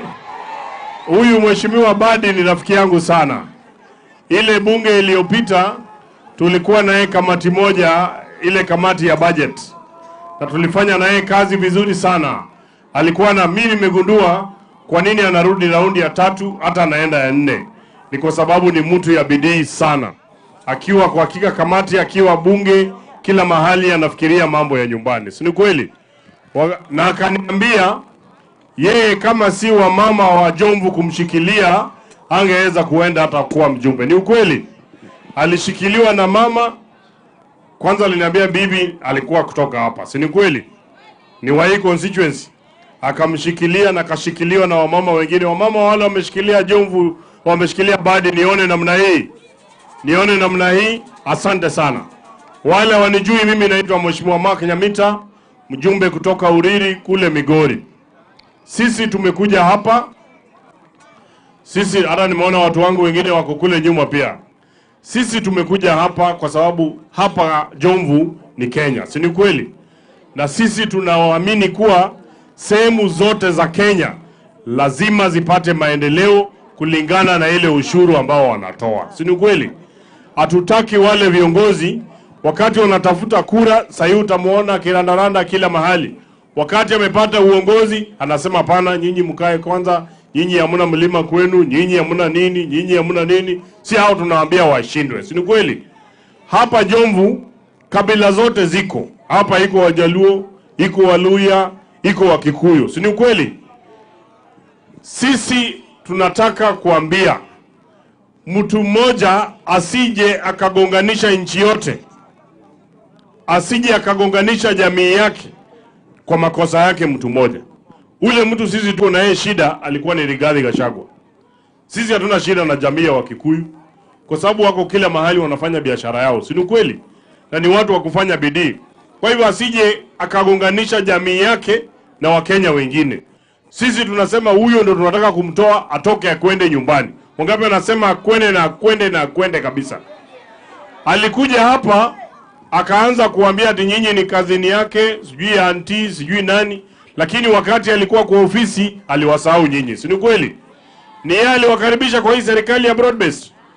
Ni nyinyi yeye aliwakaribisha. Kama yeye hakuwakaribisha atawaambia mtoke. Wangapi wanasema tunakaa na Ruto anaenda 2 terms. Hiyo miradi ya masoko inaendelea, iendelee. Hiyo miradi ya barabara iendelee. Si namna hiyo? Kwa hivyo sisi tunataka wale viongozi ambao wanatunganisha pamoja na wanasaidia wananchi na tuende kusonga mbele. Na sisi tukija hapa sehemu ya Pwani, vile tumetembea, tulianzia kule Tana River, tumeenda Taveta, tumekuwa Kilifi, Leo tuko Mombasa, kesho tuko Kwale na tutaenda mpaka huko Lamu. Mimi vile nimeona baada ya Rais Ruto kutoka, hata rais anaweza toka pande ya pwani. Rais anaweza toka sehemu hii. Wangapi wanasema rais anaweza toka hata sehemu hii? Wangapi wako tayari? Wangapi wanasema wanamuunga Ruto ndio pia yeye baadaye wengine watu waunge rais atoke pande ya pwani, si ndio? Salamu ni namna hii, salamu ni namna hii. Hebu nipatie mikono namna hii. Kwa hiyo sisi tuko nyuma ya, kama hujachukua kipande na wewe ni kijana, usije ukapewa pitina na vijana wengine uende kuchoma mali ya watu na kuharibu barabara na kuvunja kwa police station. Wewe chukua ile vita, tunaenda kuwa naye ni kwa silaha na ni kwa ballot. Kwa hiyo mambo yote mimi nataka kumpatia huyu mheshimiwa Badi Twalib, hata mimi nitamzindikisha na shilingi 50,000. Haya, tumpigie makofi sana. Namwambia vile amesema juu ya Gachagua, atoka kule Madhira, lakini tumwambia watu wa Jomvu vile afyatuka, tutamtoa Madhira tumpeleke Mathare. Nipigieni makofi kwa kufyatuka kwake. Kwa hivyo hivi sasa namwita ndugu yangu Viva Machele, na juzi antoka namba 3 na mpika biriani nyingi na ngoma. Karibu Machele.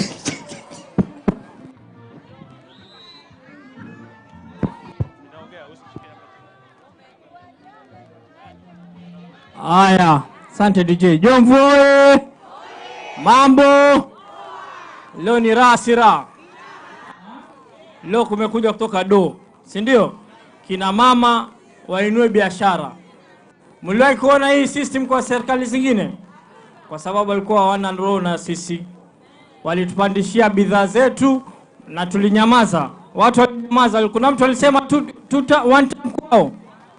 Sasa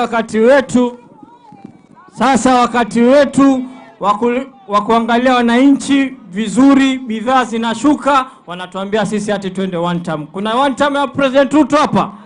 President Ruto ni how many times? Tuonesheni President ni how many times? Walikuwa kwa serikali wakija hapa Mombasa wakitutukana viongozi, wakisema viongozi wetu wa Mombasa wanaangaliwa na wasimamizi wa dawa kulevya. Sasa wamerudi wanatuita makazen. Sisi ni kazen zao. Sisi ni kazen yake. Tunafanana na yeye sisi. Sura zetu ziko mbovu kama zake. Tuna sura mbovu kama zake sisi. Waambie shetani ashindwe, akae huko kwao. Sasa leo tumekuja kusupport kina mama, na mimi natoa mchango wangu 100,000 hii. Viva Machele. Jomvu ni raha si raha. 100,000 hii, na pale nimepewa 150,000 ya mama Zamzam. Piga nduru ya mama Zamzam. Yale Machele ameongea juu ya Gachagua, kila kienda mahali Kasongo yeye mobali nangai, Kasongo yeye mobali nangai.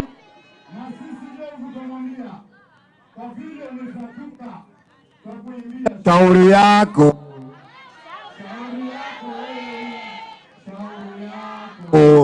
shauri yako we, shauri yako. Gachagua kaende, ulitaka kumwetea mitego Raila, mitego imekushika mwenyewe. Nduru. Sasa nampisha mheshimiwa kwa sasa ndio vice chairman wangu. Barabara zote zinazokuja Jomvu, yeye na chairman, especially yeye, kila kikaa anasema hii peleka Jomvu, hii peleka Jomvu, hii peleka Jomvu. Piga nduru ya Didmas Baraza. Asante sana. Watu wa Jomvu hoye! Watu wa Jomvu, wasalamu alaikum. Huyo Garang de Mabior Fulangenge, kijana mwepesi, ni jembe si jembe. Anatosha hatoshi? Aume ya ine asiume? Huyu mama Zamzam, mama kaunti ya Mombasa, huyu kipenzi cha Mombasa, aume mbili asiume?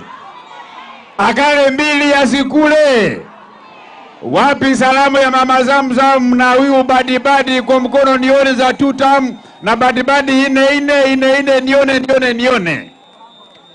Mimi maneno yangu ni machache sana, kwa sababu saa hii makundi, vile tumeambiwa na naibu rais kwamba kuna makundi mawili. Kundi ya kwanza, sisi tunaongozwa na Rais William Ruto. Kazi yetu ni kutafuta pesa tujenge barabara, kutafuta pesa tuinue wakina mama, kujenga affordable housing, kuleta economic zone hapa Dogo Kundu. Lakini wale kwa vile wamekuwa na kisirani ya kututukana na kutuuliza maswali ambayo ni maswali mabovu, mimi kama mjumbe wa Kimilili, sababu wa Kenya wamenituma niwaulize maswali, na tayari nimeandikia spika wa taifa barua wa kulete mswada kwamba wakati tulipokuwa tukiingia katika uchaguzi, kuna pesa ya serikali ya Kenya mabilioni ambao walichukua kutoka benki ya National Bank. Mimi katika mswada wangu nataka waelezee wa Kenya zile hela walizochukua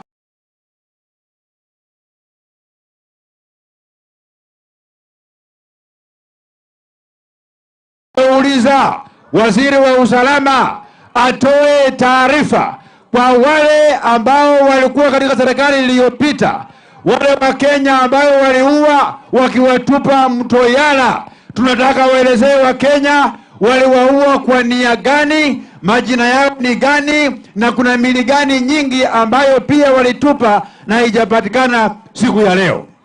Watu wa Jofu, mimi nauliza swali. Huyo Jofu, huyo badibadi ameniambia ati kumsema nyege ni kufanya nini? Nyege ni kunyegezana. Sisi tumekuja hapa kuwanyegeza, sio kwa kuleta miradi ya kina mama ili maisha yenu itoke bottom iende juu.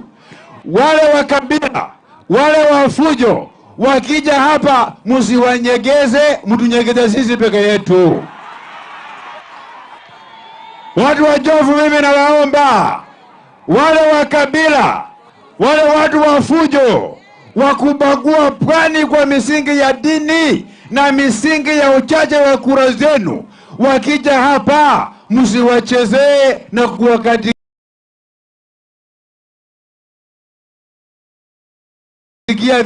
viuno mtukatikie sisi.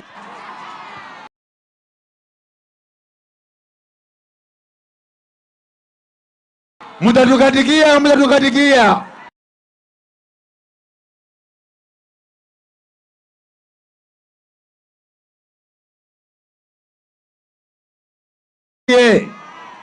Tumeelewana hatujaelewana?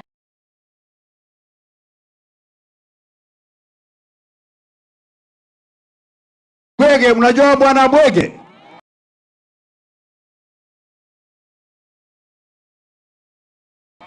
Bwana Bwege ni yule ambaye ako na mazoea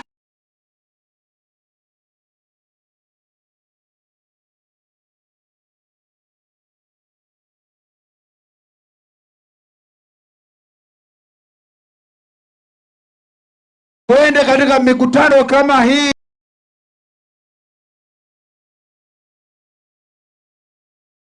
yetu ya kuwaletea pesa, ya kuwaletea maendeleo.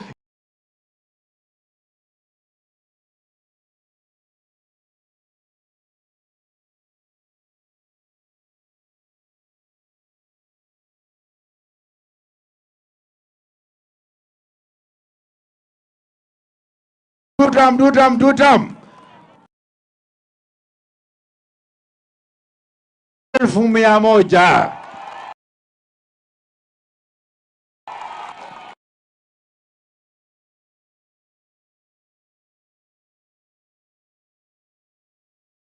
Ndugu yangu, namwita Mheshimiwa Johana Ngeno tumeserve na yeye vipindi vitatu.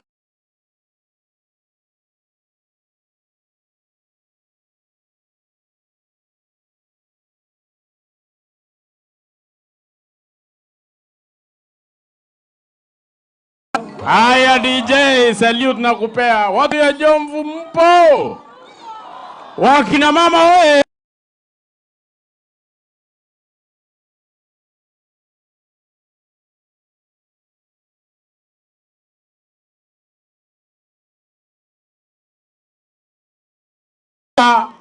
Ya muhula 3 na sasa tunaelekea muhula ya 4 na bado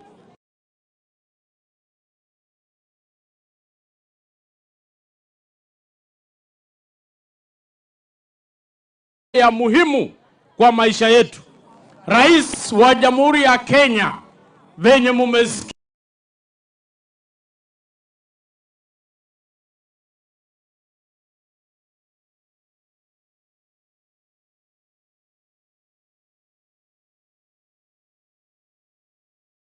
hapa Coast ameleta hajalete na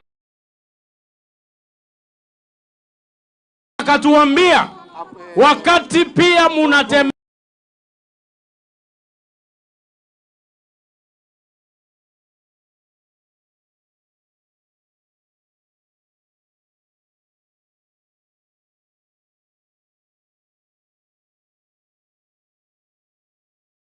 waende juu.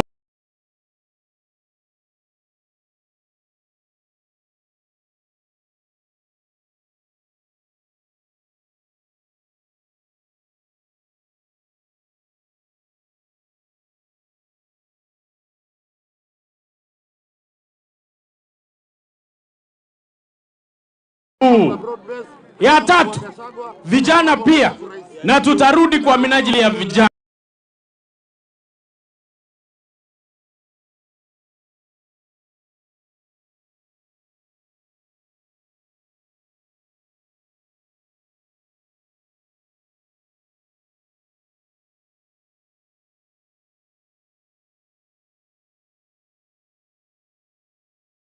Kwamba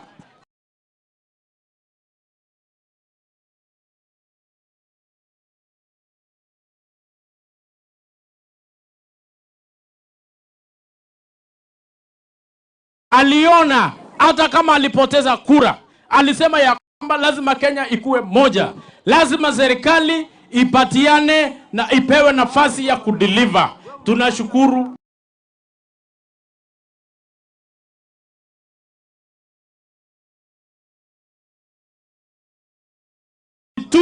na makelele, tunawajua. Wengine walikuwa manaibu wa rais wakati wa serikali ya Kibaki, na wakati huo kuna watu wengi waliuawa during the 2007 post-election violence, na yeye alikuwa vice president. Hauna haya hata saa hii kutusomea kwa mambo yenye inafanyika. Wengine alikuwa naibu wa rais wakati juzi, na yeye mwenyewe alitangaza wale wote wa ODM ambao walikuwa wanafanya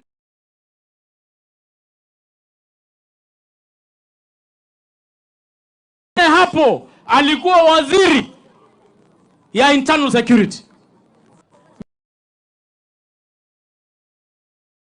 Patikana Rivayala.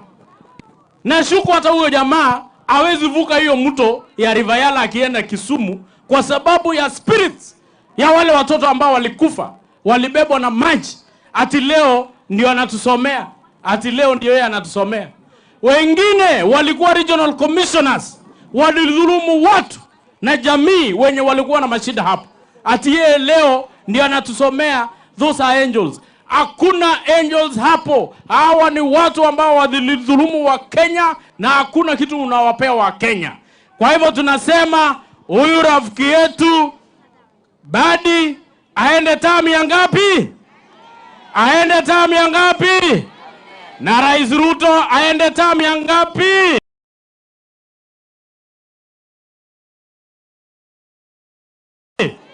Tuseme Ruto,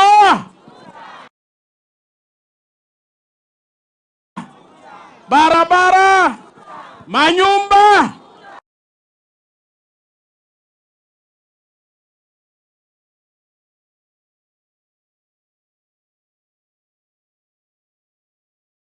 Simba haraka haraka.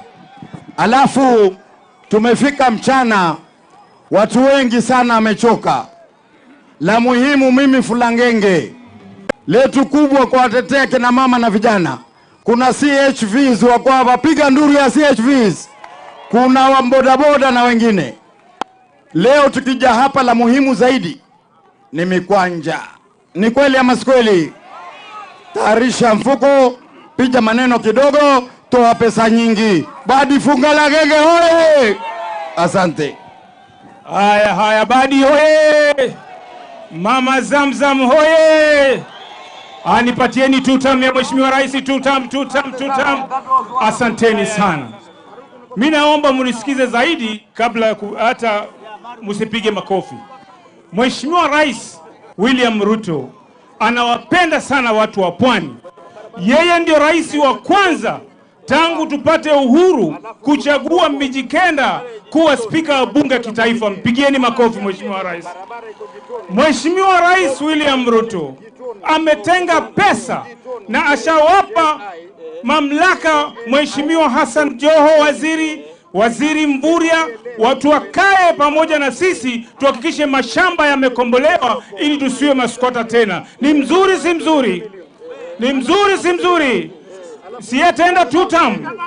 Mheshimiwa Rais ameunganisha taifa la Kenya, makabila makubwa na madogo yamekuwa moja, hakuna mtu anajisikia tofauti. Huo ni mzuri si mzuri? Na mimi nawaambia kitu kimoja, watu wa Pwani, tukimshika Mheshimiwa William Ruto apite kipindi chake cha pili, akimaliza hata sisi Pwani tutasukuma mtoto wetu Hassan Joho awe rais wa taifa hili. Mnasemaje? Kwani hatufai? Na njia pekee ambayo si ya ukabila ni kupitia kwa Mheshimiwa William Ruto. Na mimi nawahakikishia tukimpitisha term 2 Mheshimiwa Hassan Joho naye 2032 anakuja kama rais wa taifa la Kenya. Nyinyi vijana wangu, kama siyazungumza vijana, hawa ndugu wanazungumza. Tunataka mambo fulani yaletwe katika bunge. Wakati serikali ilipokuwa inabadilishana mamlaka, pesa nyingi sana ziliibiwa Central Bank. Tunataka ije hiyo hesabu, tujue ni nani alichukua, ni ngapi na zilikuwa wapi. Ama mnasema namna gani? Waliwacha kiwa uchumi umezorota kabisa, lakini Mungu amemsaidia William Ruto kwa sababu ni mtu wa Mungu. Hivi sasa nchi bado inatembea, hata wao hawaamini. Tutashikana na William Ruto. Vijana wangu, nikimalizia, msichome nchi yenu. Kenya ni hii. Hawa nakataa kuleta hapa Pwani. Nyinyi wa Pwani mna haki ya mna haki? Mna haki ya mna haki? Hiyo haki yenu hiyo ndio tunauliza. Wale ambao wakati wa uchaguzi wa 2022 walianza kupora pesa kwa haraka, alafu wakatoroka, baadaye wamerudi sasa, wamepiga msururu hapa, wanatuambia mambo ya one term, wamekusanyika vikundi. Tunataka wachunguzwe na tujue kwamba hiyo pesa ilienda wapi, maendeleo yetu yakazorota. Sitaki kusema zaidi ya hapo. Ni washukuru sana kwa sababu nyinyi ni wapole na nyinyi ni jamii ndogo kama sisi. Sisi Wakuria tunaambiwa kwamba sisi ni wachache, lakini uchache wetu huo ndio tumezingira Kenya hii.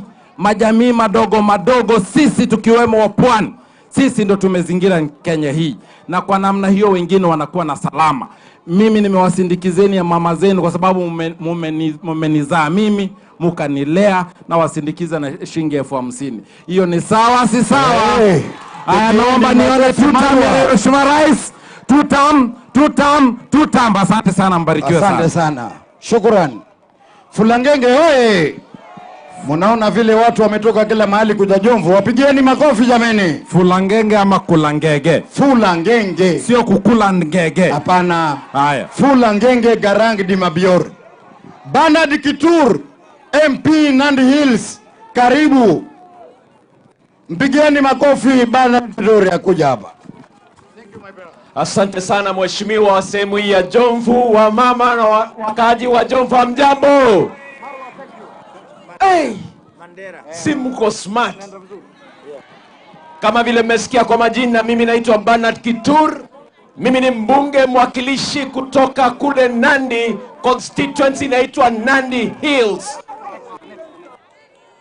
na nimefika hapa kwa mwaliko wa mbunge wa sehemu hii, na la kwanza nimefika kwanza kuwashukuru sana watu wa Pwani, kwa sababu mimi nilifanya biashara karibu miaka 5 iliyopita. Nilikuwa pale Changamwe nikiuza spares na biashara ndogo ndogo, lakini Mungu ni nani, na kwa sababu mlinishikilia nikapata hela hapa, nikarudi nyumbani nikaomba kura, nimefika hapa kuja kuwashikilia wamama wa sehemu hii. La pili, nimeleta uso ya Kenya pia. Mkiona Rift Valley imefika hapa, hii ni kusema kwamba tunataka Kenya iliyo moja, ama namna gani? Wale ambao wanapenda ukabila tutaweka pale kando, lakini wale wanataka kuwa na uzalendo na kuwa Kenya, hebu nione wazalendo wa nchi hii. Asa kwanza tunasema namna hii, ama namna gani? Namna hiyo sio? Basi kwa sababu nitakuwa mchache wa maneno, kwa sababu bado kuna waheshimiwa wengi watanena hapa, lakini bado niko area. Sawa sawa? Wale vijana tuko hapa tunajiona, tutapangana na nyinyi.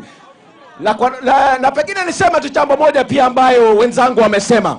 Kwa sababu mimi nimesomea mambo ya uhasibu na nimefanya kazi benki. Tungetaka kusema kwamba wale ambao walitoa pesa kutoka National Bank of Kenya, NBK, kwa magunia wakati serikali ilikuwa inabadilika, ni wao wanatumia hiyo pesa sahihi kuharibu Kenya na kueneza mambo ya chuki na ukabila. Tungetaka kusema NBK, mtatoa ripoti ili tujue wale ambao waliiba pesa kutoka sehemu hii.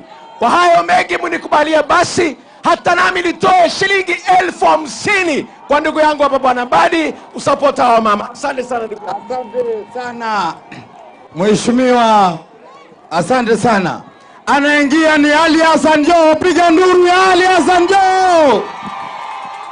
Asante sana, asante sana. Haya, Faruk. asante. Haya, Hassan Joho, uje usalamia watu hapa. Hebu msalamie Hassan Joho kwa makofi.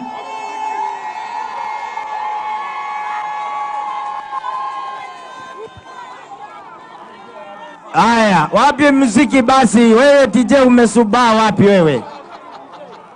Wapi muziki? Wapi mikono ya baba ya Roma?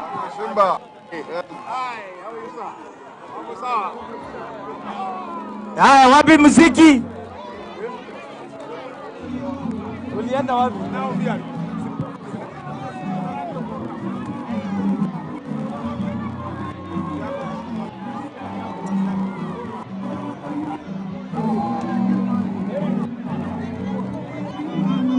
Haya, haya, wacha viongozi wetu waketi chini, tuendelee.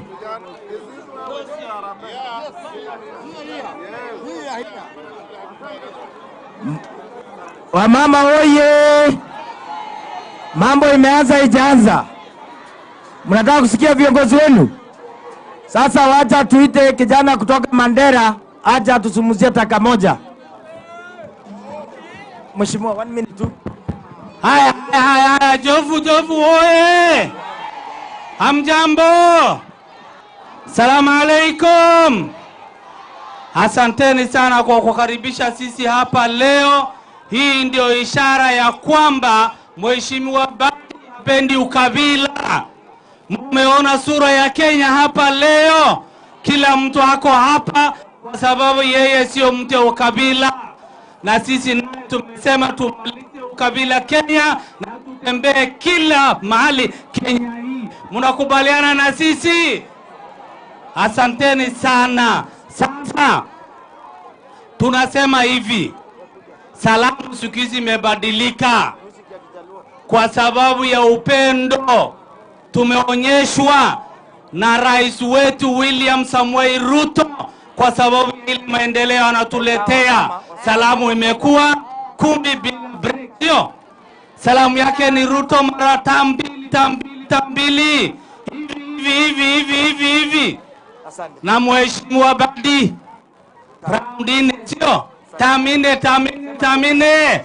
Asanteni sana. Sisi sasa tunasema tunataka maendeleo. Tunapenda rais wetu kwa sababu ya maendeleo. Mumesikia hapa hapa inajengwa soko, hapa inajengwa nyumba. Hiyo ndio ile maendeleo tunataka, hatutaki ukabila. Na asanteni sana, Mungu awabariki. Na mimi naye natoa shilingi 50. Asante ndugu yangu. Asante sana. Sasa wacha niite mheshimiwa it's okay. Sawa, 50,000 si 5,000. Sawa. Asante. Sasa wacha niite mama mwingine kutoka kule Migori aje atusumuzie. Wapi vikelekele ya huyu mama? Wamama mlete huyu mama. Wabunge mama wamlete huyu mama.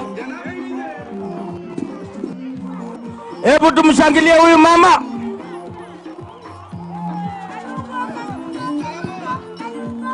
Asante sana, asante sana. Mama sema moja. Wamama hai.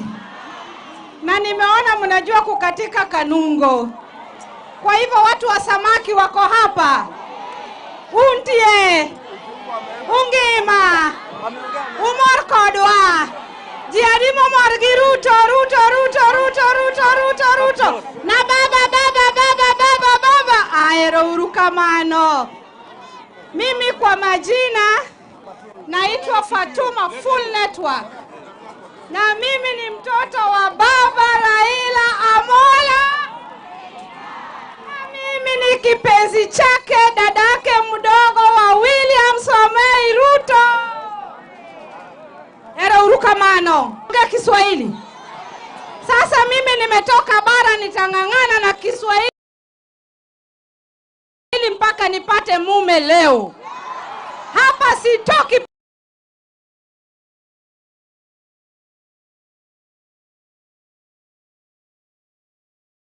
Hapa kama serikali ya broad base, ili tushikane na wamama wenzetu, tuwachangie ili muendelee kufanya biashara. Tuliona kule Western jana wamama waliitwa, wakaambiwa kaeni chini, tunakuja. Wakakuja, wakafunga biashara zao, wakakuja kusherekea na hao watu ambao hawana akili. Mwishowe duka zao ziliporwa, wao wako uwanjani eti wanangojea kitu kingine inaitwa sijui nini. Hiyo ni sheria kweli wamama? Si ni makosa kwa wamama? Sasa sisi tunamwambia rais hivi, mtukufu rais, ni vizuri umejenga kanisa, ni vizuri sasa State House iko na kanisa, tunakuomba ujenge na msikiti pia. Lakini zaidi usifanye mambo ya upadri na pasta. Wale waliopora nchi washike, wacha huruma hiyo. Siasa haina huruma. Mwizi hana jina lingine ila ni mwizi, sio? Basi wale waliopora nchi wakaacha nchi kiko maskini, leo hii wanakuangaisha na pesa ya wizi. Wewe unajenga makanisa, unawasamea viboko kwanza, msamaha baadaye. Si ni kweli? Na sisi wamama tumeamua tutashikana, wamama wa Kenya wote tutajaza virinda vyetu, tutakuchezea na tutakuombea na tutakupa kura zetu, na tutalaza waume wetu kwa usafi, ili saa ya kura hawatakuwa na shida na wewe.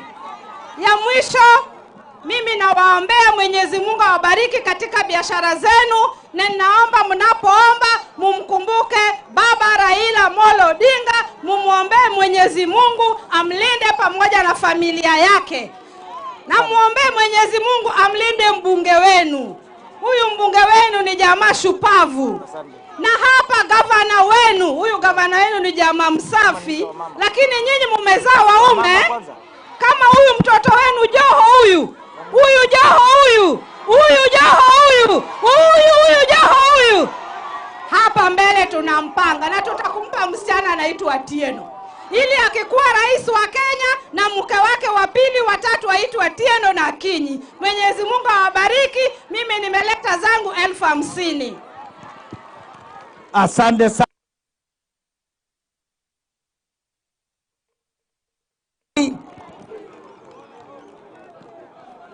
Pia mapior.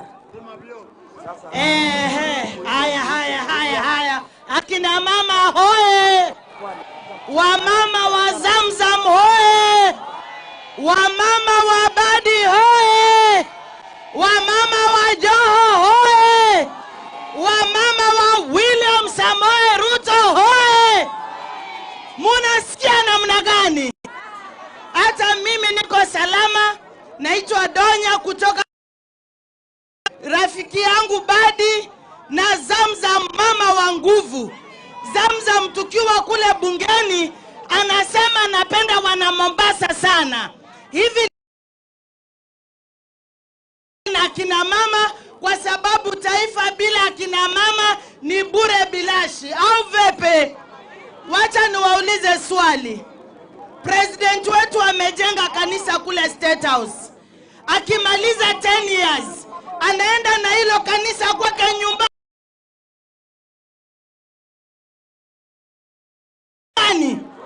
Si Joho akiwa rais atakuwa kanisa nyumbani? Si hata nyinyi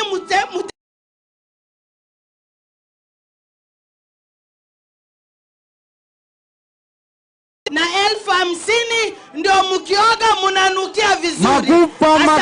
Makofi mheshimiwa.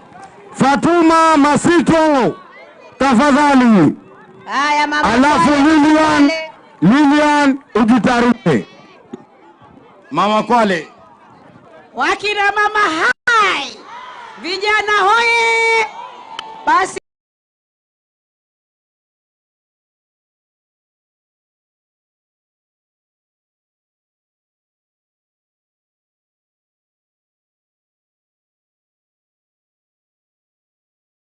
Daktari William Samoei Ruto amesema kina mama nitatembea nao safari hii pamoja na vijana, na ndio maana leo tumekuja kuwachangia ndugu zangu. Sawa sawa. Huyu kijana Badi huyu, wallahi billahi, huyu ni kiungo muhimu sana katika bunge lile. Musitupokonye Badi katika bunge lile. Sawa sawa. Na huyu mama Zamzam naye pia mushamsikia akiongea katika bunge? Mushasikia? Sasa munataka nini? Munataka nini? Si kazi anafanya. Sawa sawa.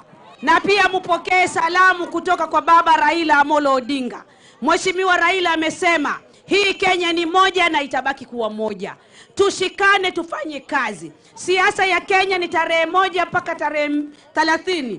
Raila amesema hataki kuona taifa la hivyo. Sawa sawa. Na pia niwaambie watu wa Pwani, sisi tunajipanga, tuna nia, tuna malengo kule mbele. Sawa sawa. Hata sisi tunataka urais uje hapa Pwani. Na tuko na vijana wetu hapa Pwani. Na kuna vijana wetu ambao wamechaguliwa kama mawaziri. Tunataka Mheshimiwa Hassan Ali Joho aje kupeperusha bendera ya Kenya. Wangapi wanakubali hiyo? Na rais wetu tunasema, hebu sikizeni wakina mama, sisi ndio wapiga kura wakubwa.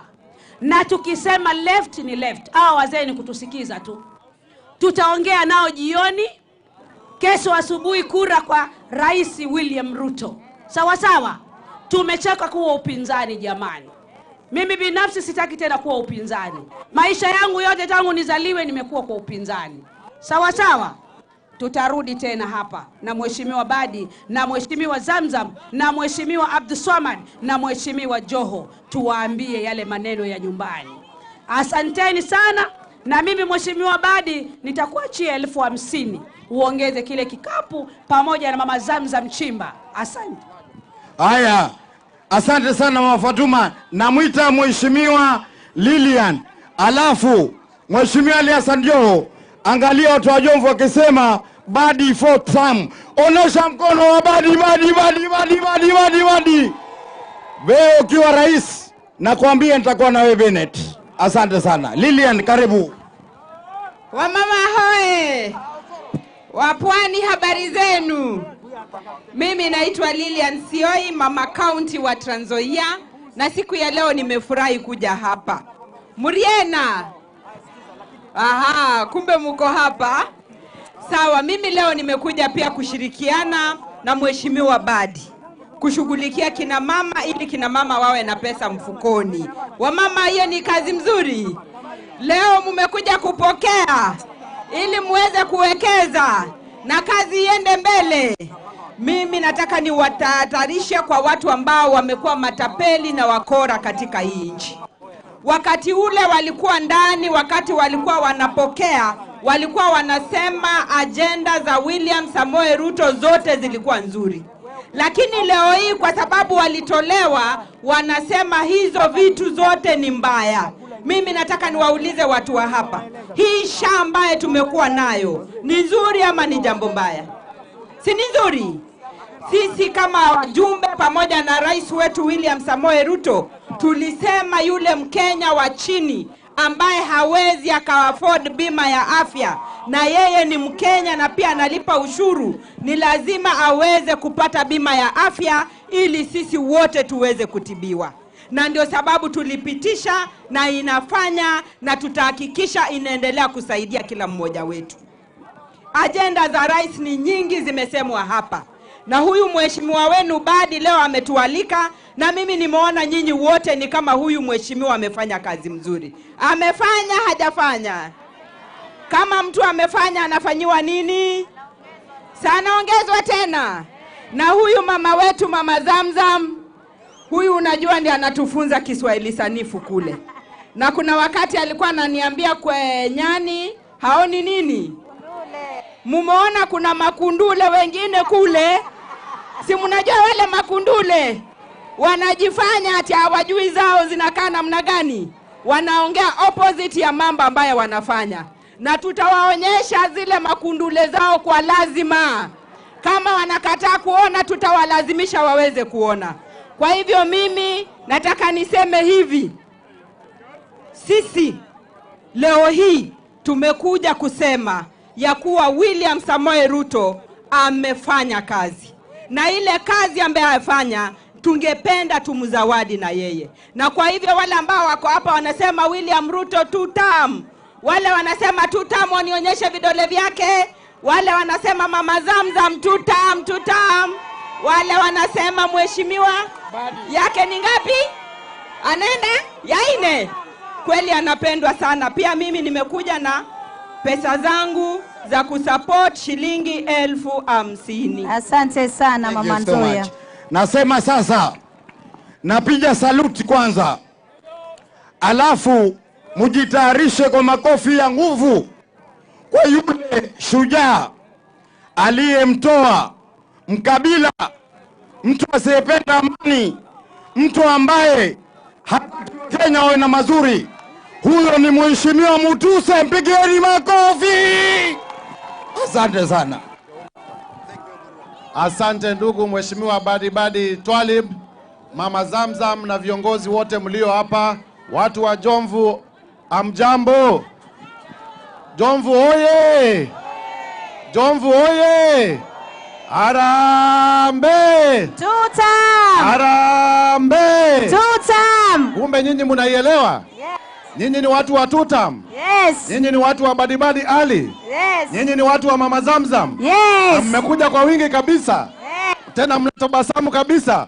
Hebu jipigieni makofi, jipigieni makofi, jipigieni makofi, jipigieni makofi.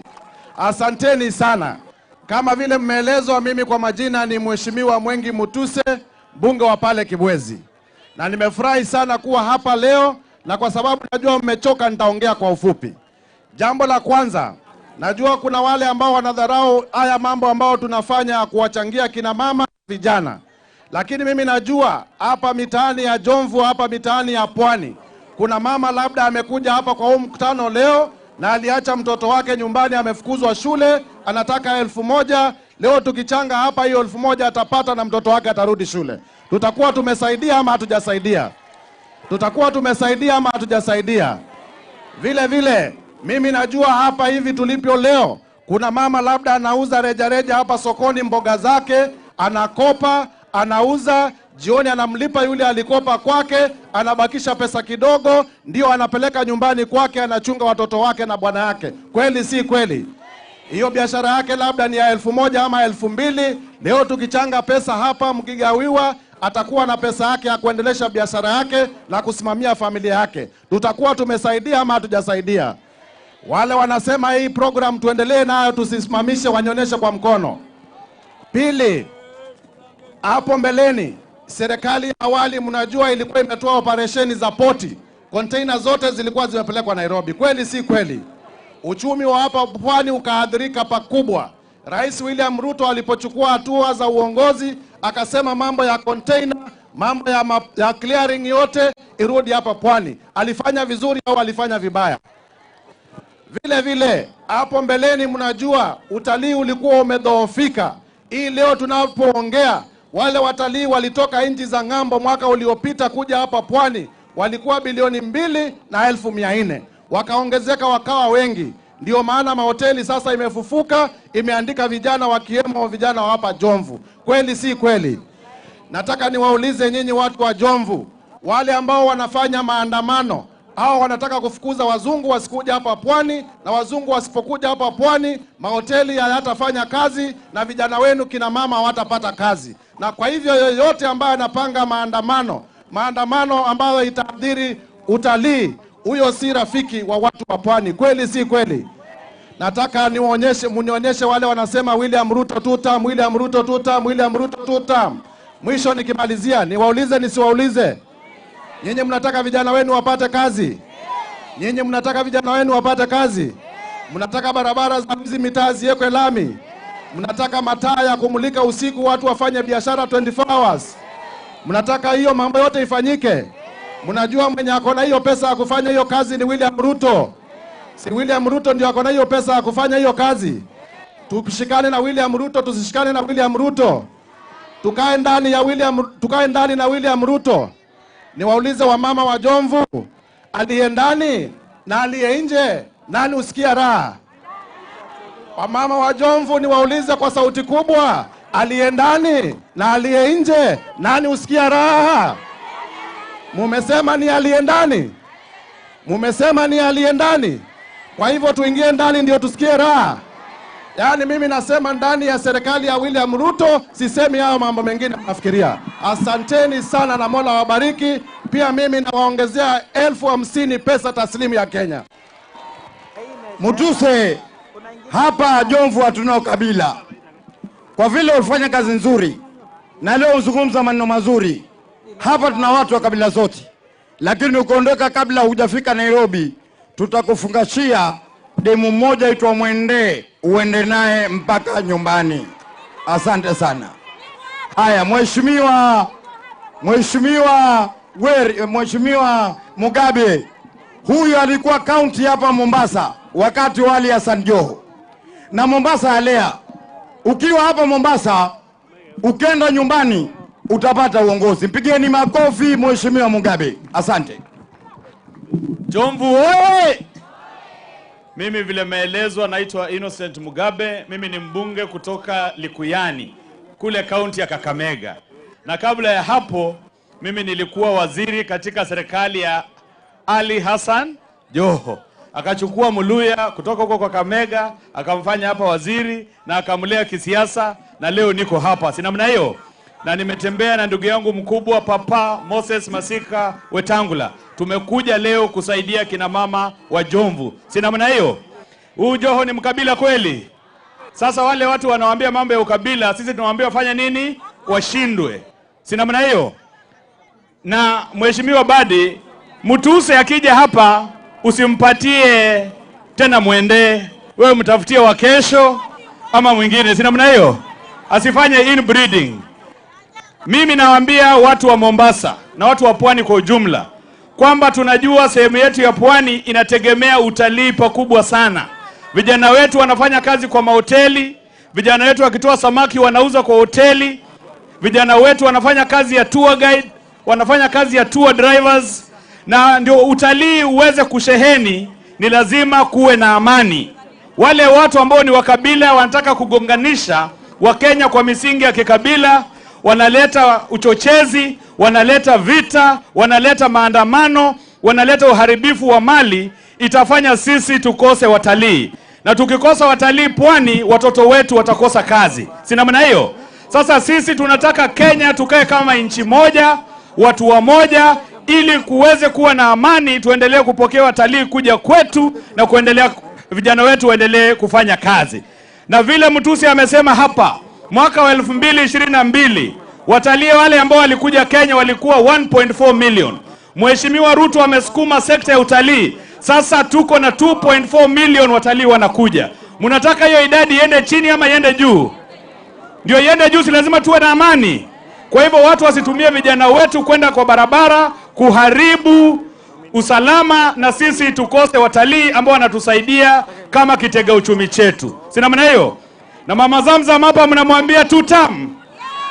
Mama Zamzam 2 term. Na Mheshimiwa Badi ambaye ni mheshimiwa shupavu sana. Wanasema mwanaume kamili anaenda raundi 2. Huyu anaenda 4. Yeye ni chuma. Asante sana Jomvu. Pia mimi nimekuja na mchango wangu wa shilingi 50,000. Asante sana Jafeth Nyakundi, my brother, karibu. Ashangiliwe, mshangilieni sana. Huyu ni treasurer. Mshika pesa za UDA zote ni zake. Kwa hivyo hapa anjaa pesa yutapa, mpigeni makofi mingi. Asante sana.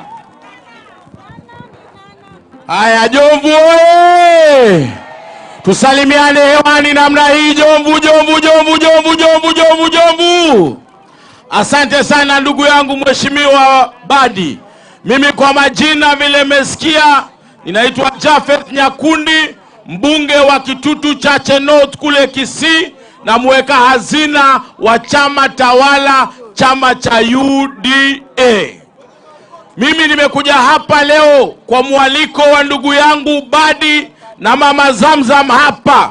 Na tumekuja hapa siku ya leo kwa sababu sisi kama watu wa Kenya ama kama viongozi wenu tulisema ya kwamba tutashirikiana na nyinyi harakati ya kutoa akina mama kutoka chini kuelekea juu. Tutoe mama mboga kutoka chini aende juu. Kutoa mama wa soko ndogo ndogo kutoka chini kuelekea juu. Hiyo ndio sababu tumekuja hapa siku ya leo.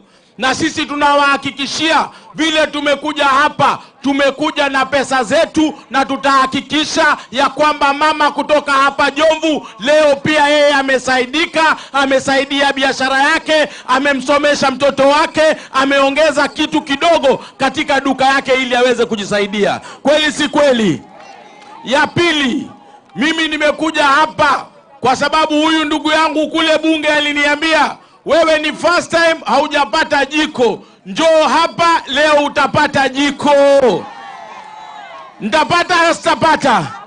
Nitapata. Na nishaona mtu hapa vile nimekaa hapa, wewe mimi nataka toke na wewe nikishatoka hapa. Tukutane na yeye kule nyuma ya tent. Tupatane na yeye nyuma ya tent. Nishapata mtu hapa. Huyu ametosha hajatosha?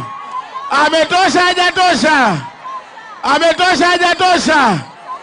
Huyu bado nataka mdogo kidogo bana. Nataka size yangu mdogo kidogo bana. So mimi na hakika ya kwamba leo nitatoka hapa na mtu sio. Lakini cha muhimu zaidi, wacha niwaambie huyu mbunge wenu, mimi nawashukuru kwa kumpa tamu ya 4 na ile kazi ambaye anafanya kule bungeni. Yeye kazi yote ama miradi yote ya hapa Mombasa anataka ikuje hapa Jomvu. Juzi ile barabara ya Jitoni yeye ameng'ang'ana, imewekwa pesa, barabara hiyo inaenda kuanza. Huyu barabara hii soko za hapa Jomvu zote amepanga. Huyu hapa affordable housing amepanga. Huyu jamaa ametosha hajatosha? Badi ametosha hajatosha? Aende tamu yake ingine ya 4. Mwanaume kamili kama huyu anaenda 4. Siendelee kufanya kazi kabisa. Na wacha niwaambie ile kazi huyu anafanya ya kutengeneza mabarabara wakishirikiana na Mheshimiwa Rais. Hizo barabara za hapa ndio zinajengwa Kenya mzima. Hizo soko za hapa, kuna soko zingine 400 ambazo zinaendelea Kenya mzima. Hiyo kazi huyu anafanya ya affordable housing, ndiyo rais anafanya. Na hizi affordable housing, kuna nyumba zaidi ya 1250 zinaendelea Kenya mzima. Na sisi wale wengine tunawaambia, wakisema one term, tunawaambia sisi term yetu moja tunafanya. Tushaandika walimu zaidi ya 76,000. Kuna wengine walimu tunaandika 24,000. Sisi katika hii term yetu moja, kuna manyumba tumejenga, kuna affordable housing tumejenga, kuna soko tumejenga, SHA saizi inafanya kazi, kuna askari tunaenda kuandika zaidi ya askari 10,000. Chini ya hii serikali yetu, saa hii vijana wetu, ile maneno ya kazi mtaani tumeirudisha hapa, na tunaambia vijana wajitokeze ili wapate kazi, wajidumu kimaisha. Kweli si kweli? Ni kweli si kweli? Wale watu hawana plan, hawana mpango, hawana form, na hawawezi shindana na sisi. Sisi tuko na William Ruto, tuko na Badi hapa, tuko na naibu wa rais, tuko na Joho mwenyewe. Mnamuona Joho hapa? Tuko na Joho hapa, mnamuona Joho hapa? Si Joho ametosha? Uko mbele, si pia Joho anaweza kuwa na ile kalamu kubwa? Huyu Joho si ametosha? Uko mbele, kama mnataka Joho awe rais, wacha tumpindishe William, ndio uko mbele tupangane vizuri. Wale hawawezani na sisi, na sisi tumesema, tunaambia polisi, tunaambia DCI, tunaambia anti-bank fraud ya kwamba wachunguze ile pesa iliibwa katika National Bank of Kenya. Wale walichukua ile pesa washikwe, warudishe hizo pesa ili tukuje tusaidie akina mama siku ya leo. Mimi sina mengi ya kusema, ninasema ya kwamba sisi tutazidi kushirikiana na nyinyi, kwa sababu tunaamini ukimsaidia mama umesaidia jamii na umeinua jamii. Wale watu wa mdomo chafu, wale wanaongea maneno machafu, tunawaambia pia wao wakuje hapa wasaidie watu, kwa sababu huyu alikuwa naibu wa rais hakukuja, yule mwingine alikuwa vice president hakukuja. Sisi pesa zetu waachane nazo, tutaletea akina mama tuwasaidie. Mimi sina mengi ya kusema, ninatoa pesa yangu 100,000. Asante, asante sana jameni. Kwa sababu ya muda tuweni haraka, lakini kuna kitu kimoja. Bosi wetu sote Kenya, wabunge, spika yuko hapa, alafu kuna waziri Hassan Joho, kuna waziri Mvurya, kuna gavana Abdulswamad Sharif Nassir. Naomba waziri Aroro, spika yuko hapa, naomba mheshimiwa spika Wetangula, kabla hamjafika hapa leo, makamu wa rais ametuanzishia barabara ya Jitoni. Mpigieni makofi makamu wa rais. Na kuripotia mheshimiwa spika, 70 hapa Fungashati tutajenga soko, badala watu kwenda Kongowea, soko litakuwa liko hapa. Mpigieni William Ruto makofi. Mheshimiwa spika, affordable housing itatengezwa pale, itatengezwa nyumba za nafuu, courtesy of Mheshimiwa William Ruto. Mpigieni makofi. Na tumeamua watu wa Jomvu, safari hii Ruto 2 term, lakini kwa vile umekuja hapa, mpaka nitoe sauti kama Fulangenge ili umpelekee salamu raisi yale waliosema watu wa Jomvu. Muonesheni 2 term, 2 term, 2 term. Asante sana Mheshimiwa Osoro, chukua mic, endeleza huko mbele. Shukrani. Asante sana Mheshimiwa Badi. Hebu nione salamu kwanza, wacha nione salamu. Jomvu oye! Sasa Mheshimiwa Badi, nimesimama hapa, nimeona watu wamechoka na wamesema pesa imetosha. Ninaomba viongozi wote sasa, hakuna kuzungumza, waende wote na pesa zao. Mumekataa? Pesa ikuje isije? Munataka pesa? Tuendelee ama tuendelee? Haya basi, mimi naitwa Osoro. Mimi ninaitwa Osoro, kinara wa wengi kule bungeni. Na huyu Mheshimiwa Badi ni rafiki yangu. Alinieleza pia nije hapa leo niwatolee pesa na niwasalimie. Pia akanieleza kwamba nikija nikitembea tembea hapa ni pazuri sana. Sijui alimaanisha nini. Makosa tu amefanya kwamba nimeenda kuita mtu ameniambia ni bibi ya wenyewe. Nimerudi tu sasa. Kila mtu hapa ameolewa. Wewe Nyakundi, yule mtu umesimamisha hapa ni mke wa wenyewe wewe. Utachomwa wewe. Iko sawa si sawa? Na ukitaka mke mwingine hapa Pwani, kwanza aswa hapa sehemu hii, lazima kwanza tukupeleke kule nyuma ufanyishe shahada ndio uongeze bibi mwingine. Iko sawa si sawa? Si ukweli hiyo? Afanyishwe nini? Mumekubali? Na utafute kanzu kidogo hapo nyuma. Sasa leo tumekuja kuwaomba vitu 3 peke yake. Ya kwanza, mshikilie mbunge wenu Badi. Sisi tunampenda sana kule bungeni. Mimi ni kiongozi wake na naweza waambia ni mtu ako disciplined kule bunge. Vile anavyozungumza hivi kule bungeni, yeye utusumbua sana na kuzungumza na fujo wakati maneno ya watu wa Jomvu inazungumziwa bungeni. Ana insist ya kwamba lazima Jomvu ikue kwenye meza. Sawa sawa? Mutamshikilia? Hebu nione tamu yake. Hebu nione tamu zake ni ngapi? Aya, Mama Zamzam akizungumza kwanza lugha ya Kiswahili kule bungeni, kila mtu ananyamaza. Sisi hatuelewi Kiswahili sana. Akizungumza sisi wote tuwaketi. Tafadhali wakati huu naomba muongeze Mama Zamzam tamu mwingine tafadhali. Hebu nione. Hiyo ni ya Zamzam. Ya mwisho. Katika Kenya hii kuna waheshimiwa gavana wengi sana. Lakini huyu gavana wenu sisi tuwampenda sana. Anaheshimika Kenya mzima. Anapendwa Kenya mzima. Hebu nione ishara ya Abdul Swamad. Hebu nione Abdul Swamad. Hivyo. Ya mwisho kabisa ni kule juu. Nyinyi mnataka tulete mheshimiwa rais aje kuwasalimia. Akina nani wanasema rais akuje kuwasalimia? Sasa rais wakati huu akaribishwe namna hii. Siku hizi ukitaka rais aje kwako na watu wa kamera wanaangalia, hebu tufanye namna hii ndio tumkaribishe. Hebu tufanye. Hiyo inamaanisha nini? Sisi hatukuli tu maneno. Tutam kwa sababu tumeleta leo hapa hela za kuwainua.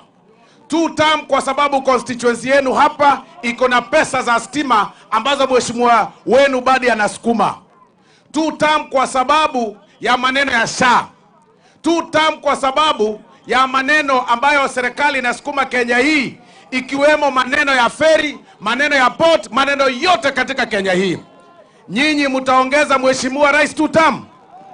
Wale wengine wote wanatuambia term, sijui one term. Ukiwauliza, haya basi mtatufanyia nini katika term yenu mkija, kama basi ipo? Hawana. Kazi yao ni kuimba tu one term. Ukiwauliza, nyinyi basi presidential candidate wenu ni mgani? Hawana. Wote hapo, wengine tumbo kubwa wamesimama hapo, wengine hasira wamesimama hapo, wengine koti kubwa wamesimama hapo, wengine sura personal wamesimama hapo. Ukiweka wale watu pamoja, uwapige picha pamoja, hiyo group yote, uweke yule mjamaa mwenye tulingoa kiti, umweke hapo na wale wengine wote, alafu uweke William Ruto kando hapa. Wewe ukiangalia ni nani kweli? Kuna mtu anakaa kukuwa na sura ya rais katika hiyo sehemu? Waweke tu pamoja. Walikuwa wanasema hapa Pwani hamna share. Saa hii wanawaita cousins. Wakati ule walikuwa wanasema Pwani watu wachache hivi. Sisi tunawaambia 2027.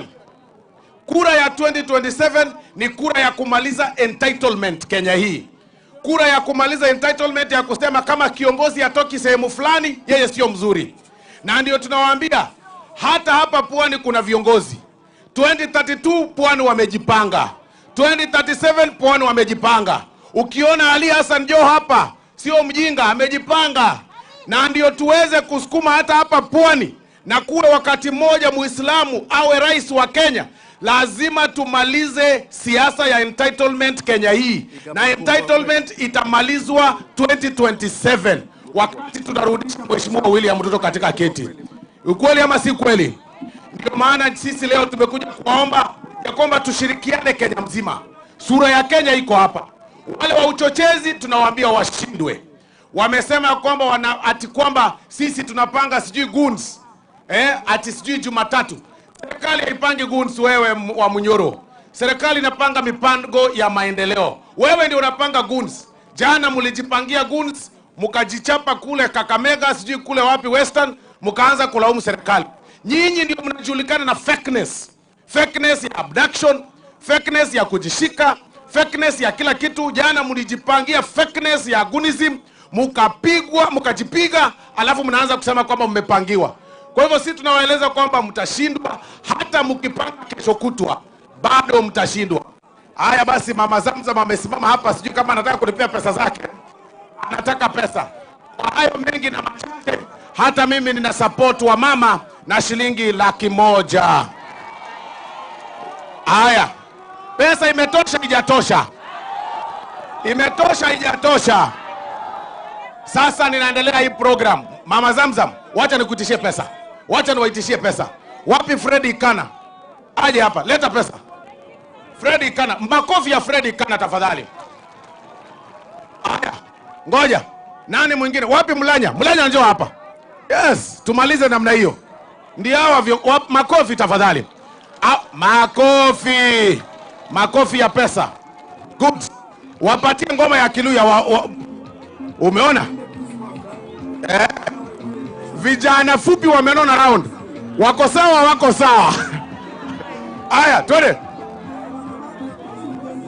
Hiyo ndio Waluya kabisa. Aya. Amsie. Aya, watu wa Jomvu mpo? Muko wazima?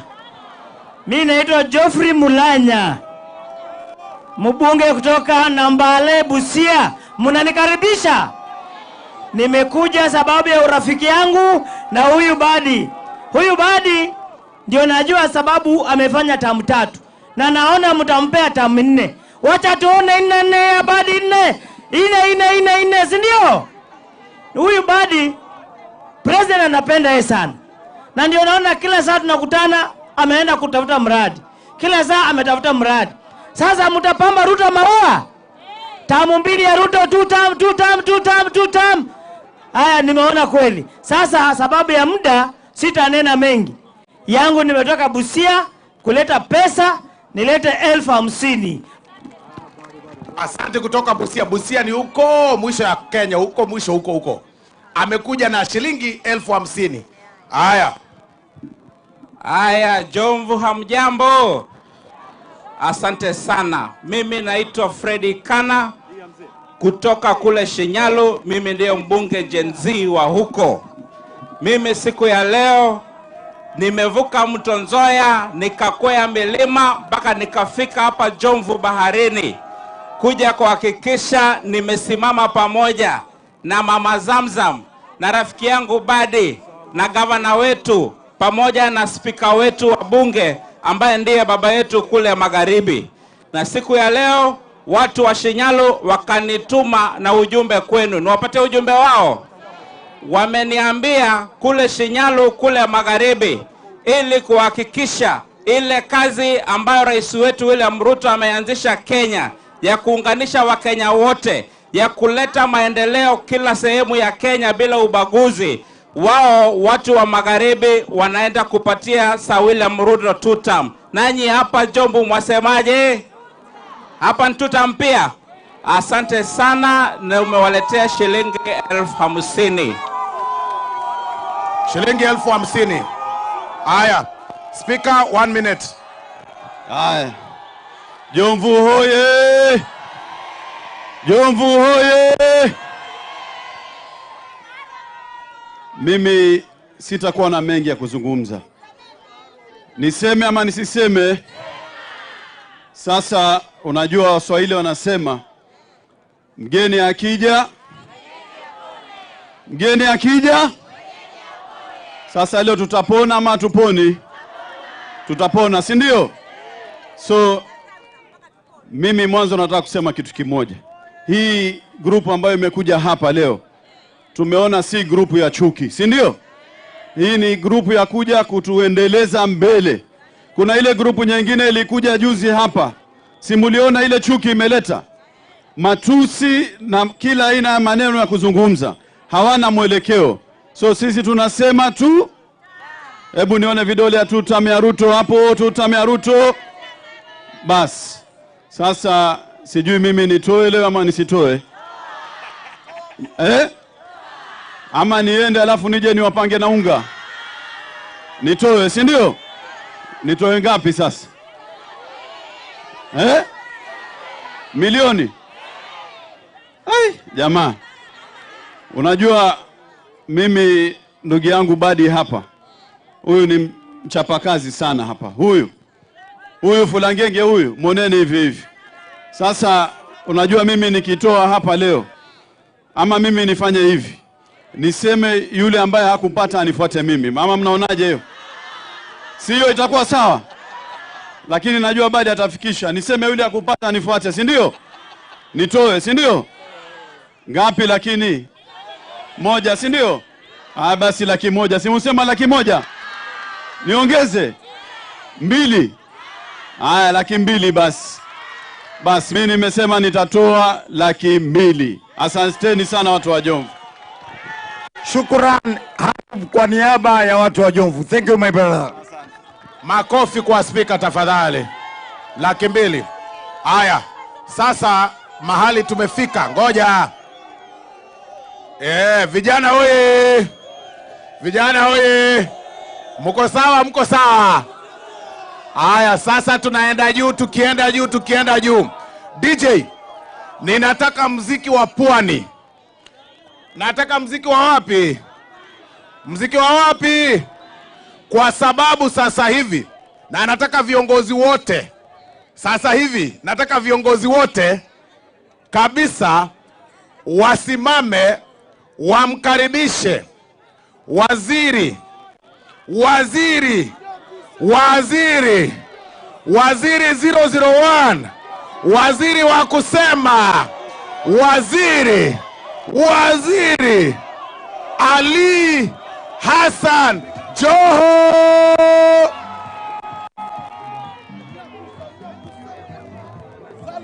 Hivi tunaenda hivi hivyo, tunasema wacha Ruto ngoma saa ngapi? Ni Ruto wacha Ruto twende, wacha Ruto wacharu, ndio hiyo.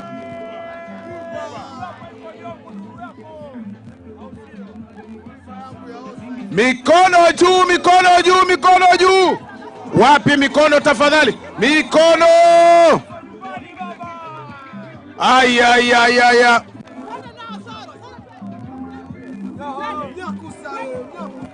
Haya.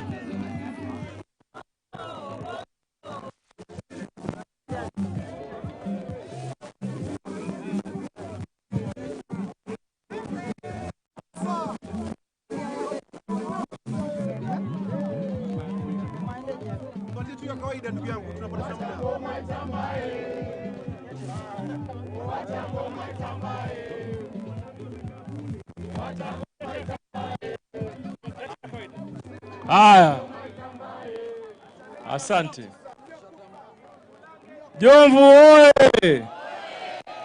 Jomvu mambo! Jomvu mambo! Muko ngangari. Tusalimiane na mkono namna hii. Huyu OJ. Wewe naona hujatoa mchango na wewe uko area. Kuja utangaze mchango wako hapa. 40,000. Tangaza mwenyewe. 40,000 kwa kina mama zangu wa Jomvu. Bahati yako ningeongeze 10 au 50 lakini nakuhurumia. Jomvu oye!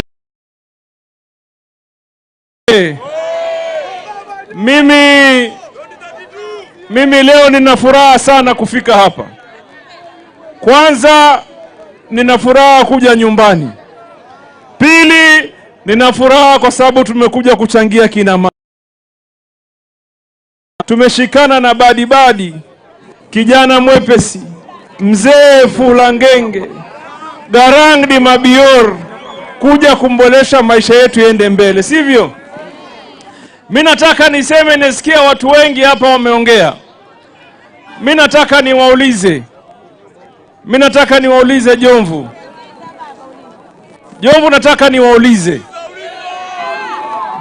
Nataka niwaulize hii Jomvu imezaliwa leo? Hii Jomvu umeanza leo? Hii Jomvu ni mpya? Watu wa hapa ni wapya? Kulikuwa hakuna watu hapa zamani? Sasa nataka niwaulize wale watu ambao wanampinga William Samoei Ruto, wote, absolutely wote, ni watu ambao walikuwa na ofisi kubwa. Kulikuwa na manaibu wa rais, kulikuwa marais wadogo, kulikuwa na mawaziri hapo, kulikuwa na maattorney general. Nataka niulize, muliwahi kuona Jomvu zamani? Nauliza, walikuja hapa Jomvu zamani? Walivyokuwa manaibu wa rais walikuja Jomvu? Walivyokuwa vice president walikuja Jomvu?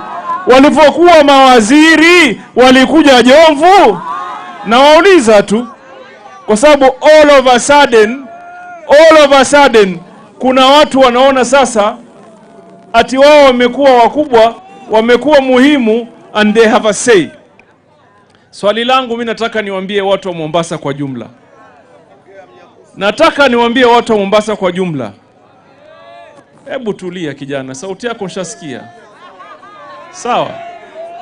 Sawa. And I am serious. Mimi nataka niulize, what is your expectation?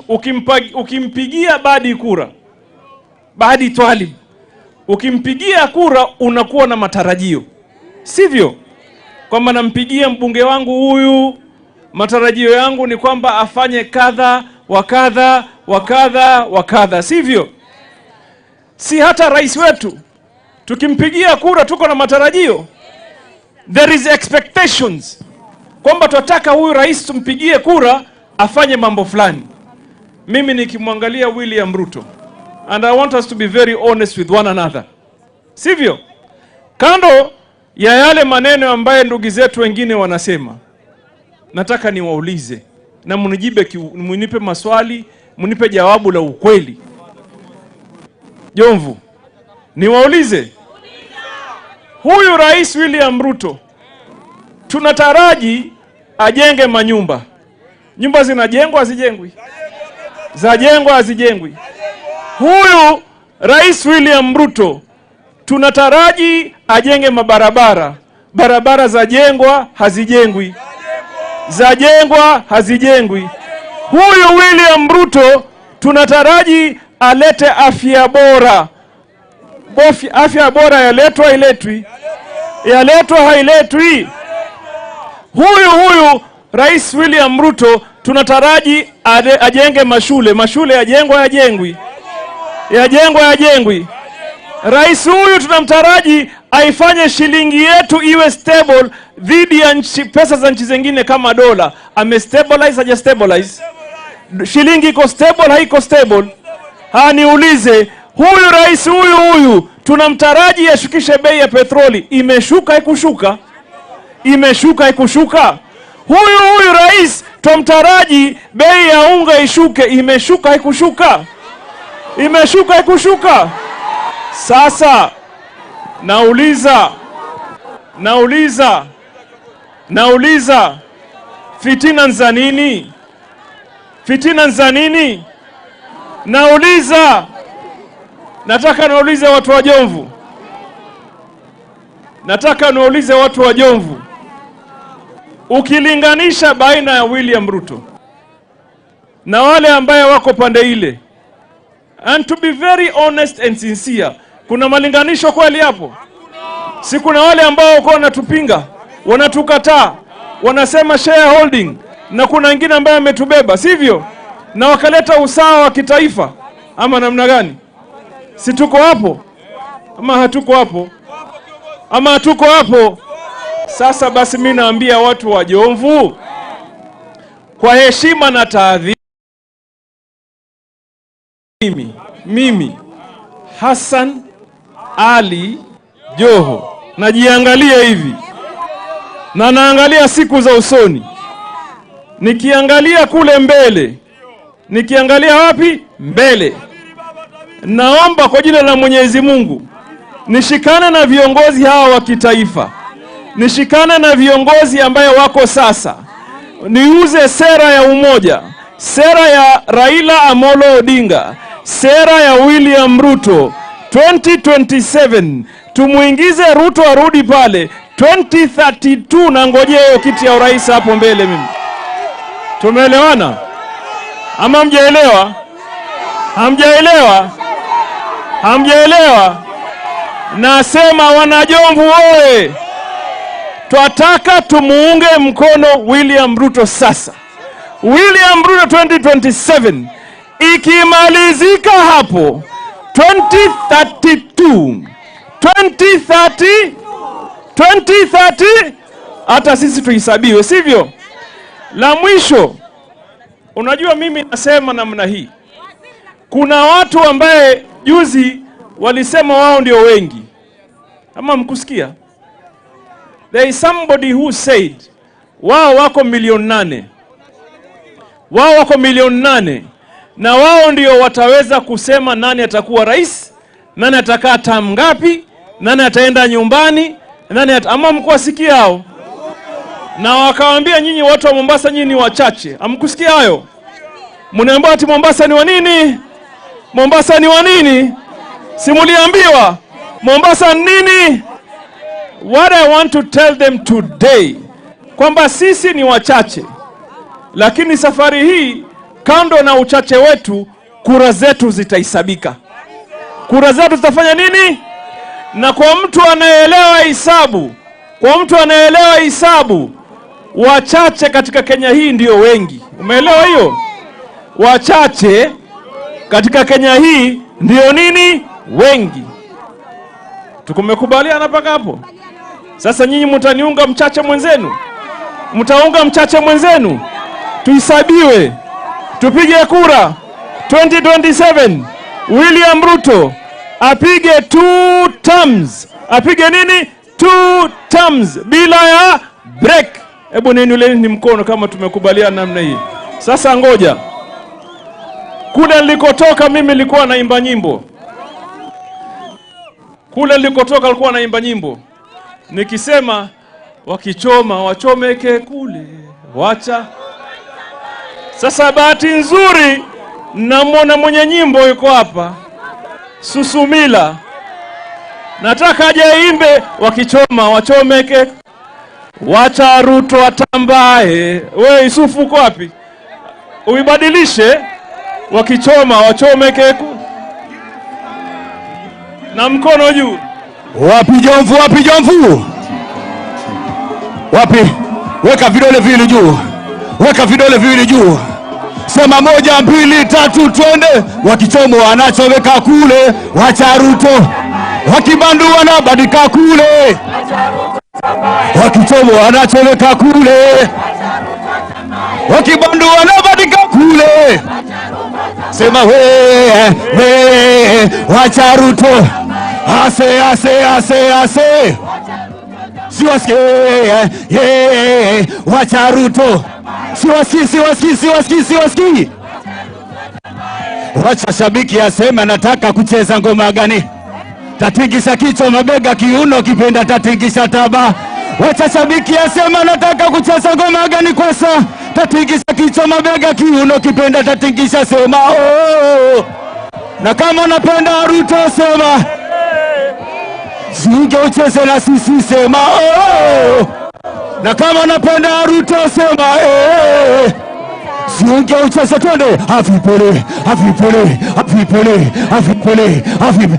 Wapi kelele watu wangu wa Jomvu? Wakichomo wanachoweka kule, wakibandu wanabandika kule, wakichomo wanachoweka kule, wakibandu wanabandika kule. Sema wacha Ruto atamba. Ase ase ase. Wacha Ruto. Wacha Ruto. Asanteni sana watu wangu wa Jomvu. Haya, Jomvu wewe, kama tumekubaliana nesheni alama ya mkono. Very good, very good. Haya, wapi fujo na nderemo, nikikaribisha kakangu Waziri Salim Mvurya aje aseme na sisi. Karibu Mheshimiwa Waziri.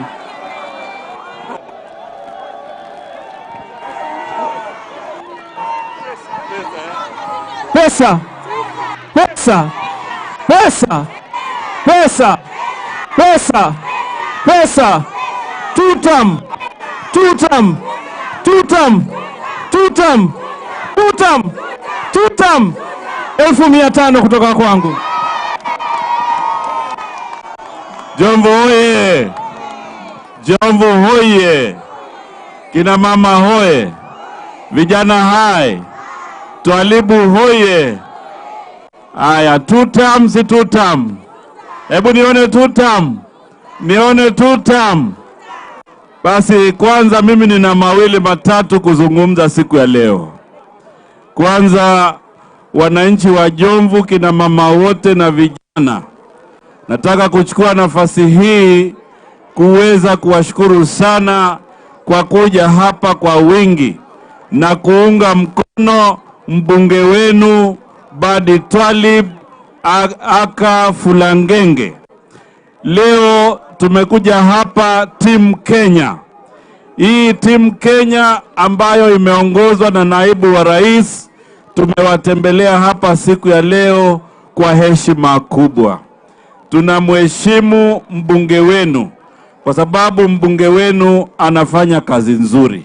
Tunawaheshimu viongozi wote wa Mombasa kwa sababu wanafanya kazi nzuri.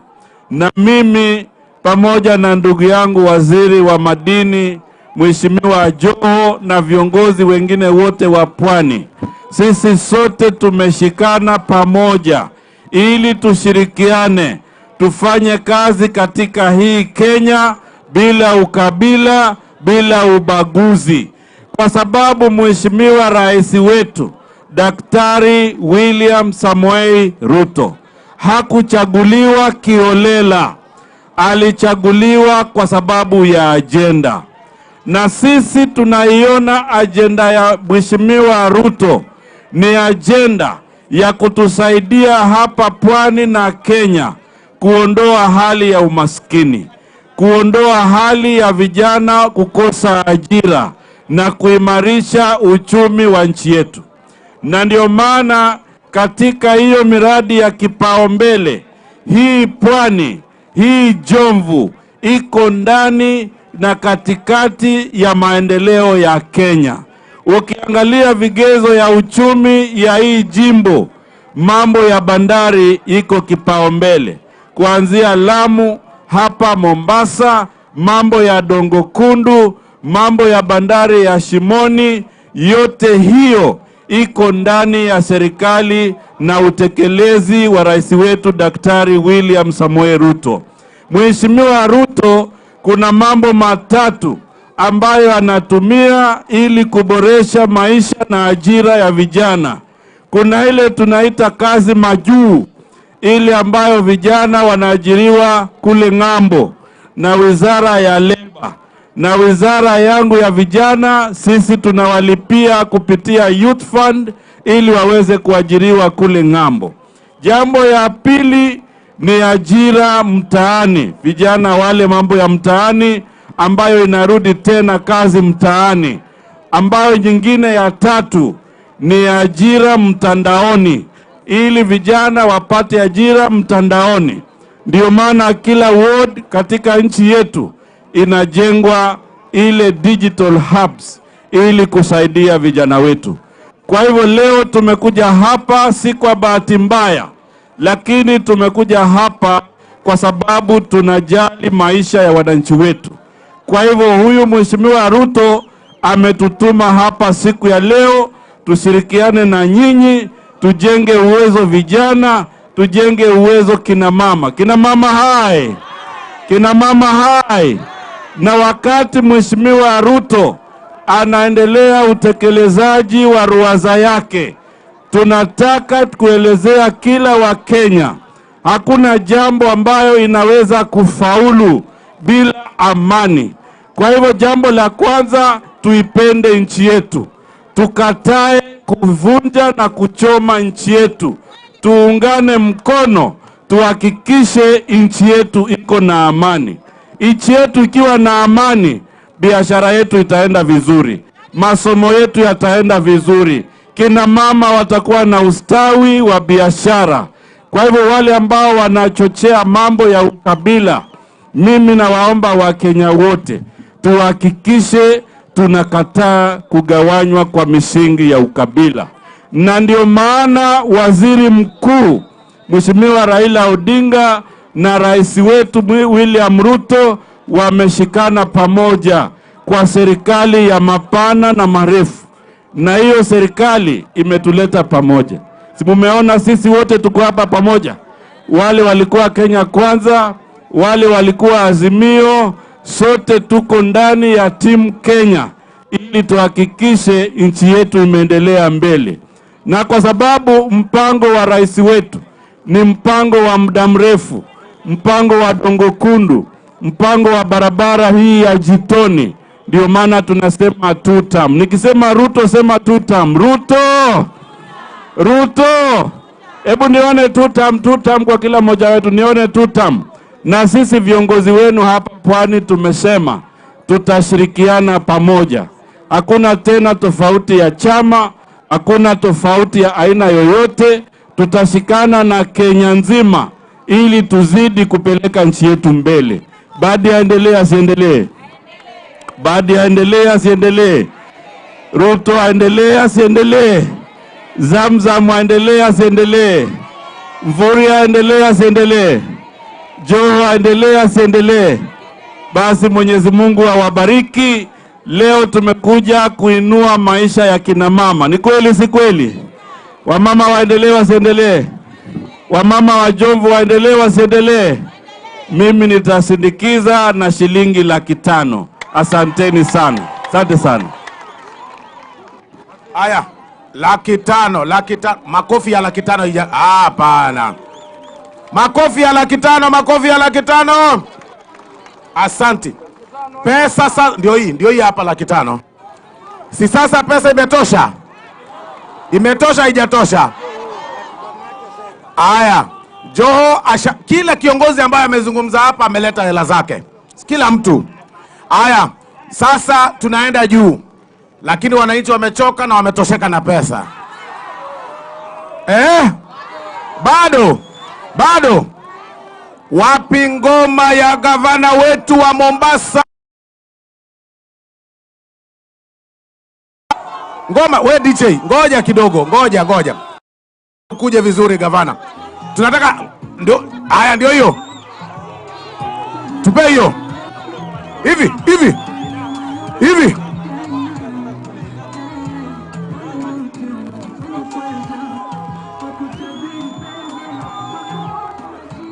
Piga nduru yetu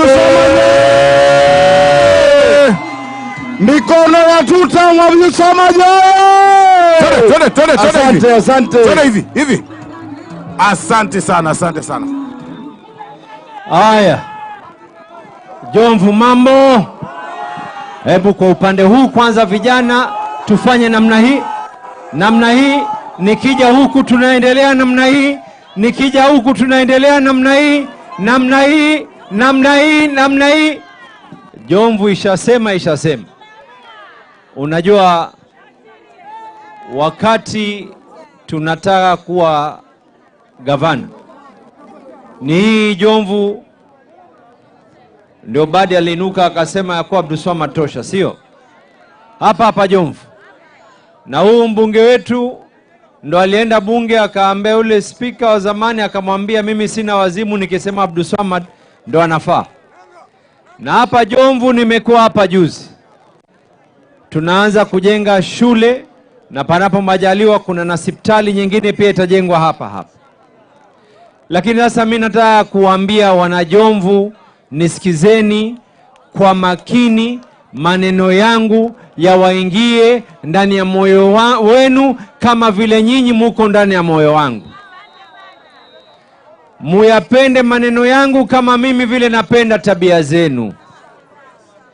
Muyasikize yale maneno, sauti iwe ni ya kama kinanda, lakini maneno yaingie ndani ya roho.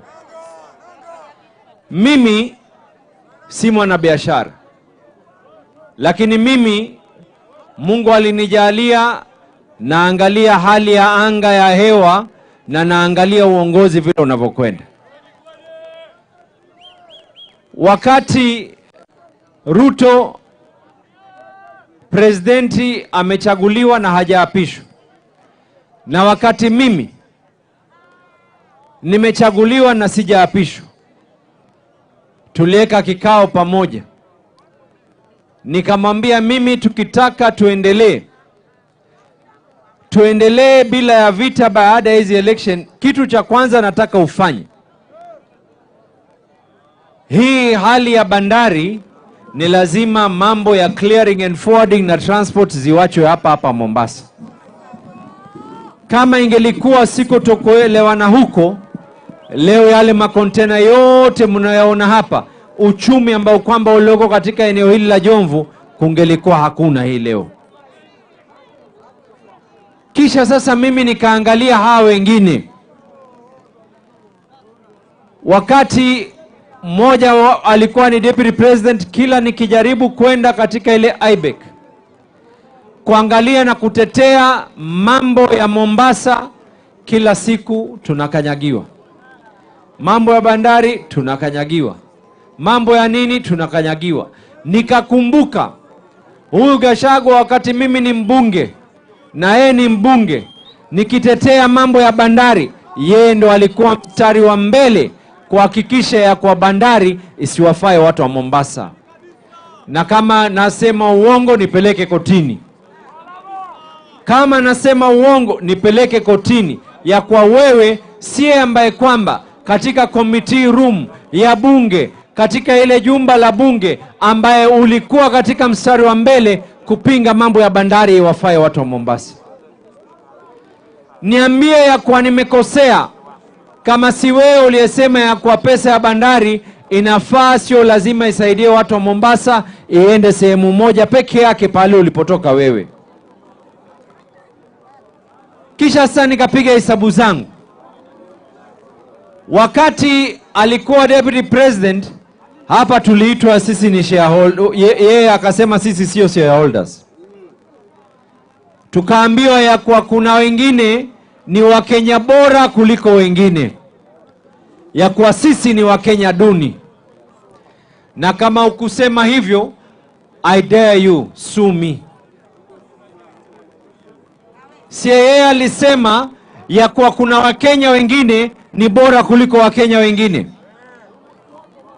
Si yeye alisema ya kwa kuna wengine ni shareholders, sisi sio shareholders? Alipoona ya kwa tunajaribu kuangalia kuingia na kuendesha ili gurudumu, Kenya ni yetu sote, si ya mtu mmoja, si ya kabila mmoja, alisema mimi ndio nitakayeweza kusimama katika Ikulu kuhakikisha ya kwa hawa kina Abdulswamad, hawa ambao kwamba ni wengine kina Hassan Ali Joho wasiweze kupita kokote. Lakini acha Mungu aitwe Mungu, acha Sagodi aitwe Sagodi, acha Mungu aitwe Mungu. Yule aliyekuwa na kiburi jana, leo kazi yake ni matusi, hana lolote jengine. Acheni Mungu aitwe Mungu. Lau tulikuwa tumeweza, ukatuambia sisi si shareholder, ukatukanyagia, ukatufanyia kila aina ya vitimbi, lau Mwenyezi Mungu, Mungu ana hikma yake, lau Mungu angelikuwa amekujalia wewe ukaendelea kiti kile miaka 10, tungelikuwa wapi hapa hii leo? Tungelikuwa wapi sisi hapa hii leo? Leo tunaweza kukaa na deputy president, tunaweza kukaa na speaker, tunaweza kukaa na viongozi tofauti, tunaweza kukaa na watu tukaambiana tulikuwa na tofauti za kisiasa, lakini si tofauti za kibinafsi. Tunaweza kuwa na hoja tofauti za kisiasa, lakini mwisho wa kwisha tunajua ya kwa malengo yetu ni hawa watu, hawa binadamu wa Jomvu, binadamu wa Mombasa, binadamu wa Pwani, binadamu wa Kenya, sote tu wa kitu kimoja. Licha ya rangi kuwa tofauti, licha ya kabila kuwa tofauti, licha ya dini kuwa tofauti, lakini sote tuna haki chini ya bendera yetu ya Kenya na chini ya uongozi ambao kwamba sasa hivi ni William Samoei. Angalieni, mimi nataka kutoa mfano wa mwisho. Unajua sisi hapa Pwani, Mombasa hususan, mwanamume hamzungumzi mwanamume mwenzake, na mwanamume huongea kwa vitendo, haongei kwa maneno, na vitendo havizungumzi, vitendo huoneshwa. Sisi watu wengine wenye tabia kila pahali ni kutusi, tunasema ya kwa hayo ni maneno ya leso. Maneno ya leso tumeachia watu wasutane. Sisi tunataka kuangalia hali vile ilivyo. Sisi tumekuwa katika mstari wa mbele na tukaongea mambo ya vitambulisho. Sio watu wetu ambao kwamba wanateseka kila siku na mambo ya vitambulisho. Kuna baya lipi Ruto president wa Kenya alipotoa amri akasema kwa hawa waungwana walioko hapa ikiwemo ni Mombasa, watoto wao wasiteseke na vitambulisho? Angalia, wengine walituita magaidi. Hao wenye kuungana wote walituita magaidi. Si sababu nyingine, sababu ni moja, hawataki idadi zetu ziweze kuhesabika.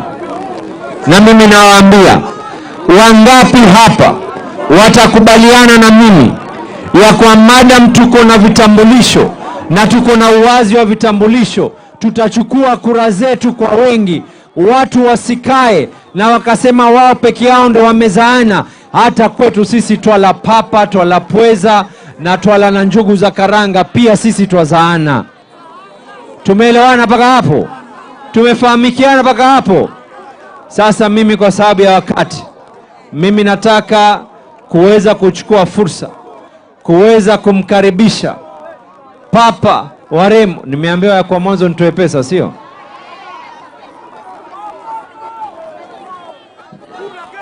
Mimi si wenu wa kila siku, mimi si ni wenu.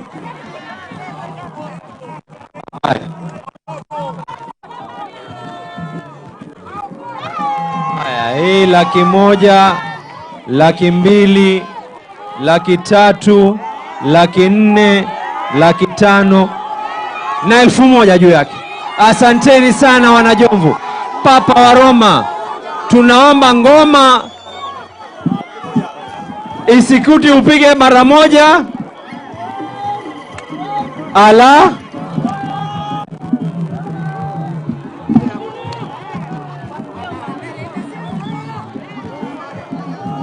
Mwanamberi, Mwanamberi, Mwanamberi,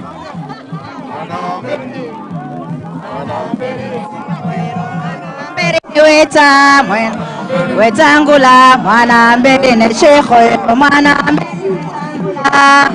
Papa Roma Mwanamberi ne shekho ero Mwanamberi ne shekho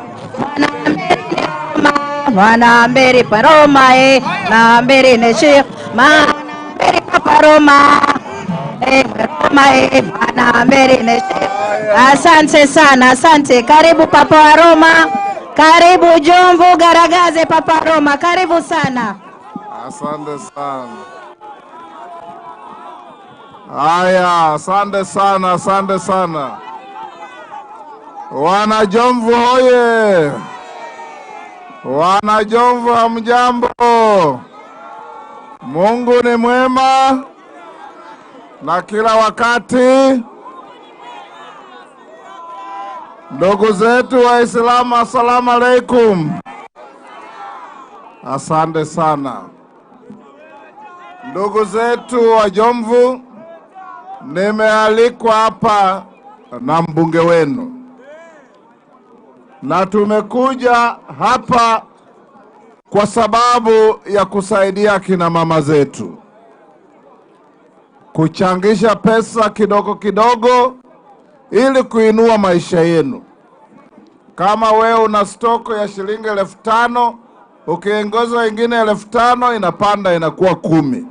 Inasaidia familia. Ndio tumekuja hapa kama viongozi, sio tu kuchangisha pesa, lakini kuambiana kwamba sisi ni Wakenya. Na tukiwa Wakenya lazima tupendane, lazima tuheshimiane, lazima tumtambue hata mtu mdogo wa chini kama ni Mkenya mwenzetu, ana heshima zake.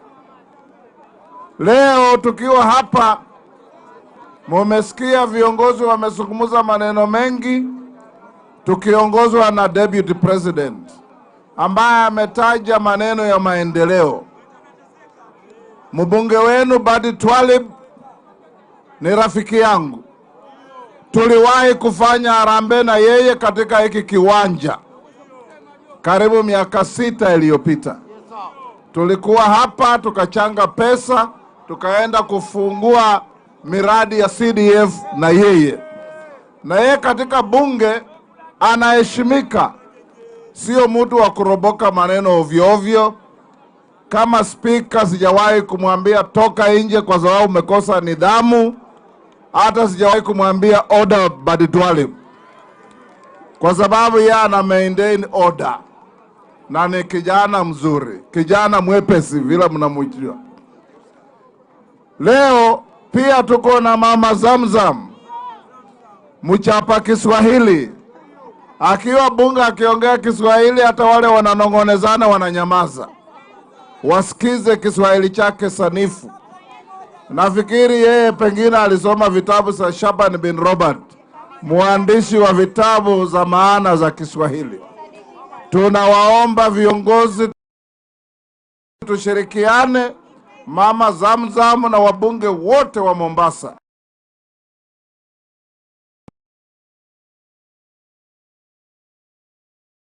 Nchi yetu iko na mambo mengi. Kuna viongozi walikuweko jana, wamesahau yale walikuwa wakisema. Wazungu wanasema if you tell the truth you don't have to remember anything, kwa sababu ukweli unabaki ukweli, haubadiliki. Ni wasema uongo ndio hawajui jana walisema nini. Mwaka juzi tulikuwa kule kwetu Bungoma na huyu ndugu yetu wa Mitego na Shares na Murima, nikaambia William Ruto, rais wetu, umetupatia hii na hii na hii, tuongezee ingine. Tunataka kuwa kama Oliver Twist. Thank you but give me some more. Akasema hapana, we papa wa Roma, wacha hiyo. Nyinyi hamna shares za kutosha katika hii serikali. Ile mmepata imetosha. Jana nimemuona amerudi huko, amesahau ila alisema. Anasema mimi ndio utetea watu ya hapa, nilitaka waongezwe, sijui nini nini, unafiki mtupu.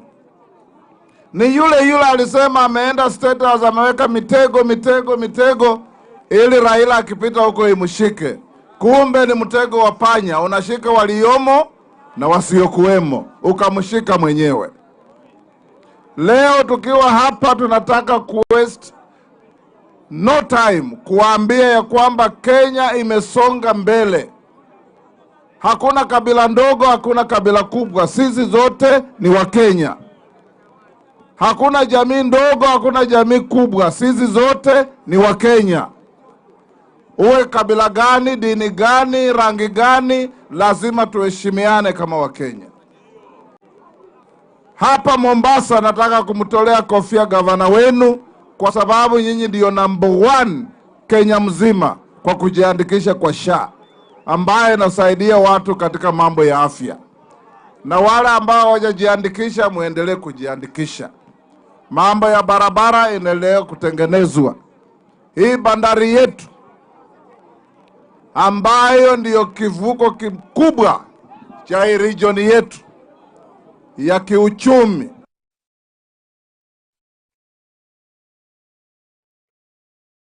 Ifanye kazi sawasawa, ilete pesa kwa wananchi, ili turudi vile tulikuwa Mombasa, mji wa raha. Ukiingia Mombasa wanasema kuingia ni harusi, kutoka ni mambo ingine. Sisi tunataka kuona Mombasa ikiwa town ya utalii vile ilikuwa zamani, kutengeneza pesa ili vijana wasikose ajira, wasaidie nchi yetu. Kwa hivyo leo tunikuwarai wananchi. Rais Ruto alichaguliwa. Ukiangalia kule nyuma, Mzee Kenyatta alisukuma miaka 15. Mzee Moi akasukuma 24. Mzee Kibaki akasukuma 10. Uhuru akasukuma 10. William Ruto naye tumupe nafasi yake pia asukume ngapi? 10. So tukisema Ruto mseme 10 bila break. Ruto! Kuruto! Na Abdulswamad wenu 10 bila break. Mama Zamzam Twalib aongezwe ifike 20. Hivyo ndivyo tunataka kuwaomba ili tutembee pamoja. Na tumesumbuka Kenya mzima. Msifikiri mko peke yenu. Jana tumekuwa Taveta, watu wanazungumza lugha hiyo. Tumekuwa kule Busia hivyo hivyo. Tumekuwa Kakamega, tumekuwa Turkana, tumekuwa kila mahali. Wakenya wameungana, hawataki viongozi wa ukabila, ili tusukume gurudumu yetu.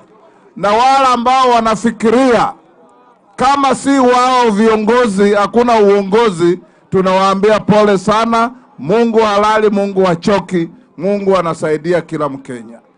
Nitamalizia hapo kwa kutoa mchango wangu wa kusaidia nyinyi akina mama wa shilingi 500,000, 500,000. Na tunaomba muombee nchi yetu. Wanasiasa wapunguze makale ya fitina na kuchukiana, tuende mbele tukipendana kama Wakenya. Asante sana. Thank you, sir. Asante sana. Thank you.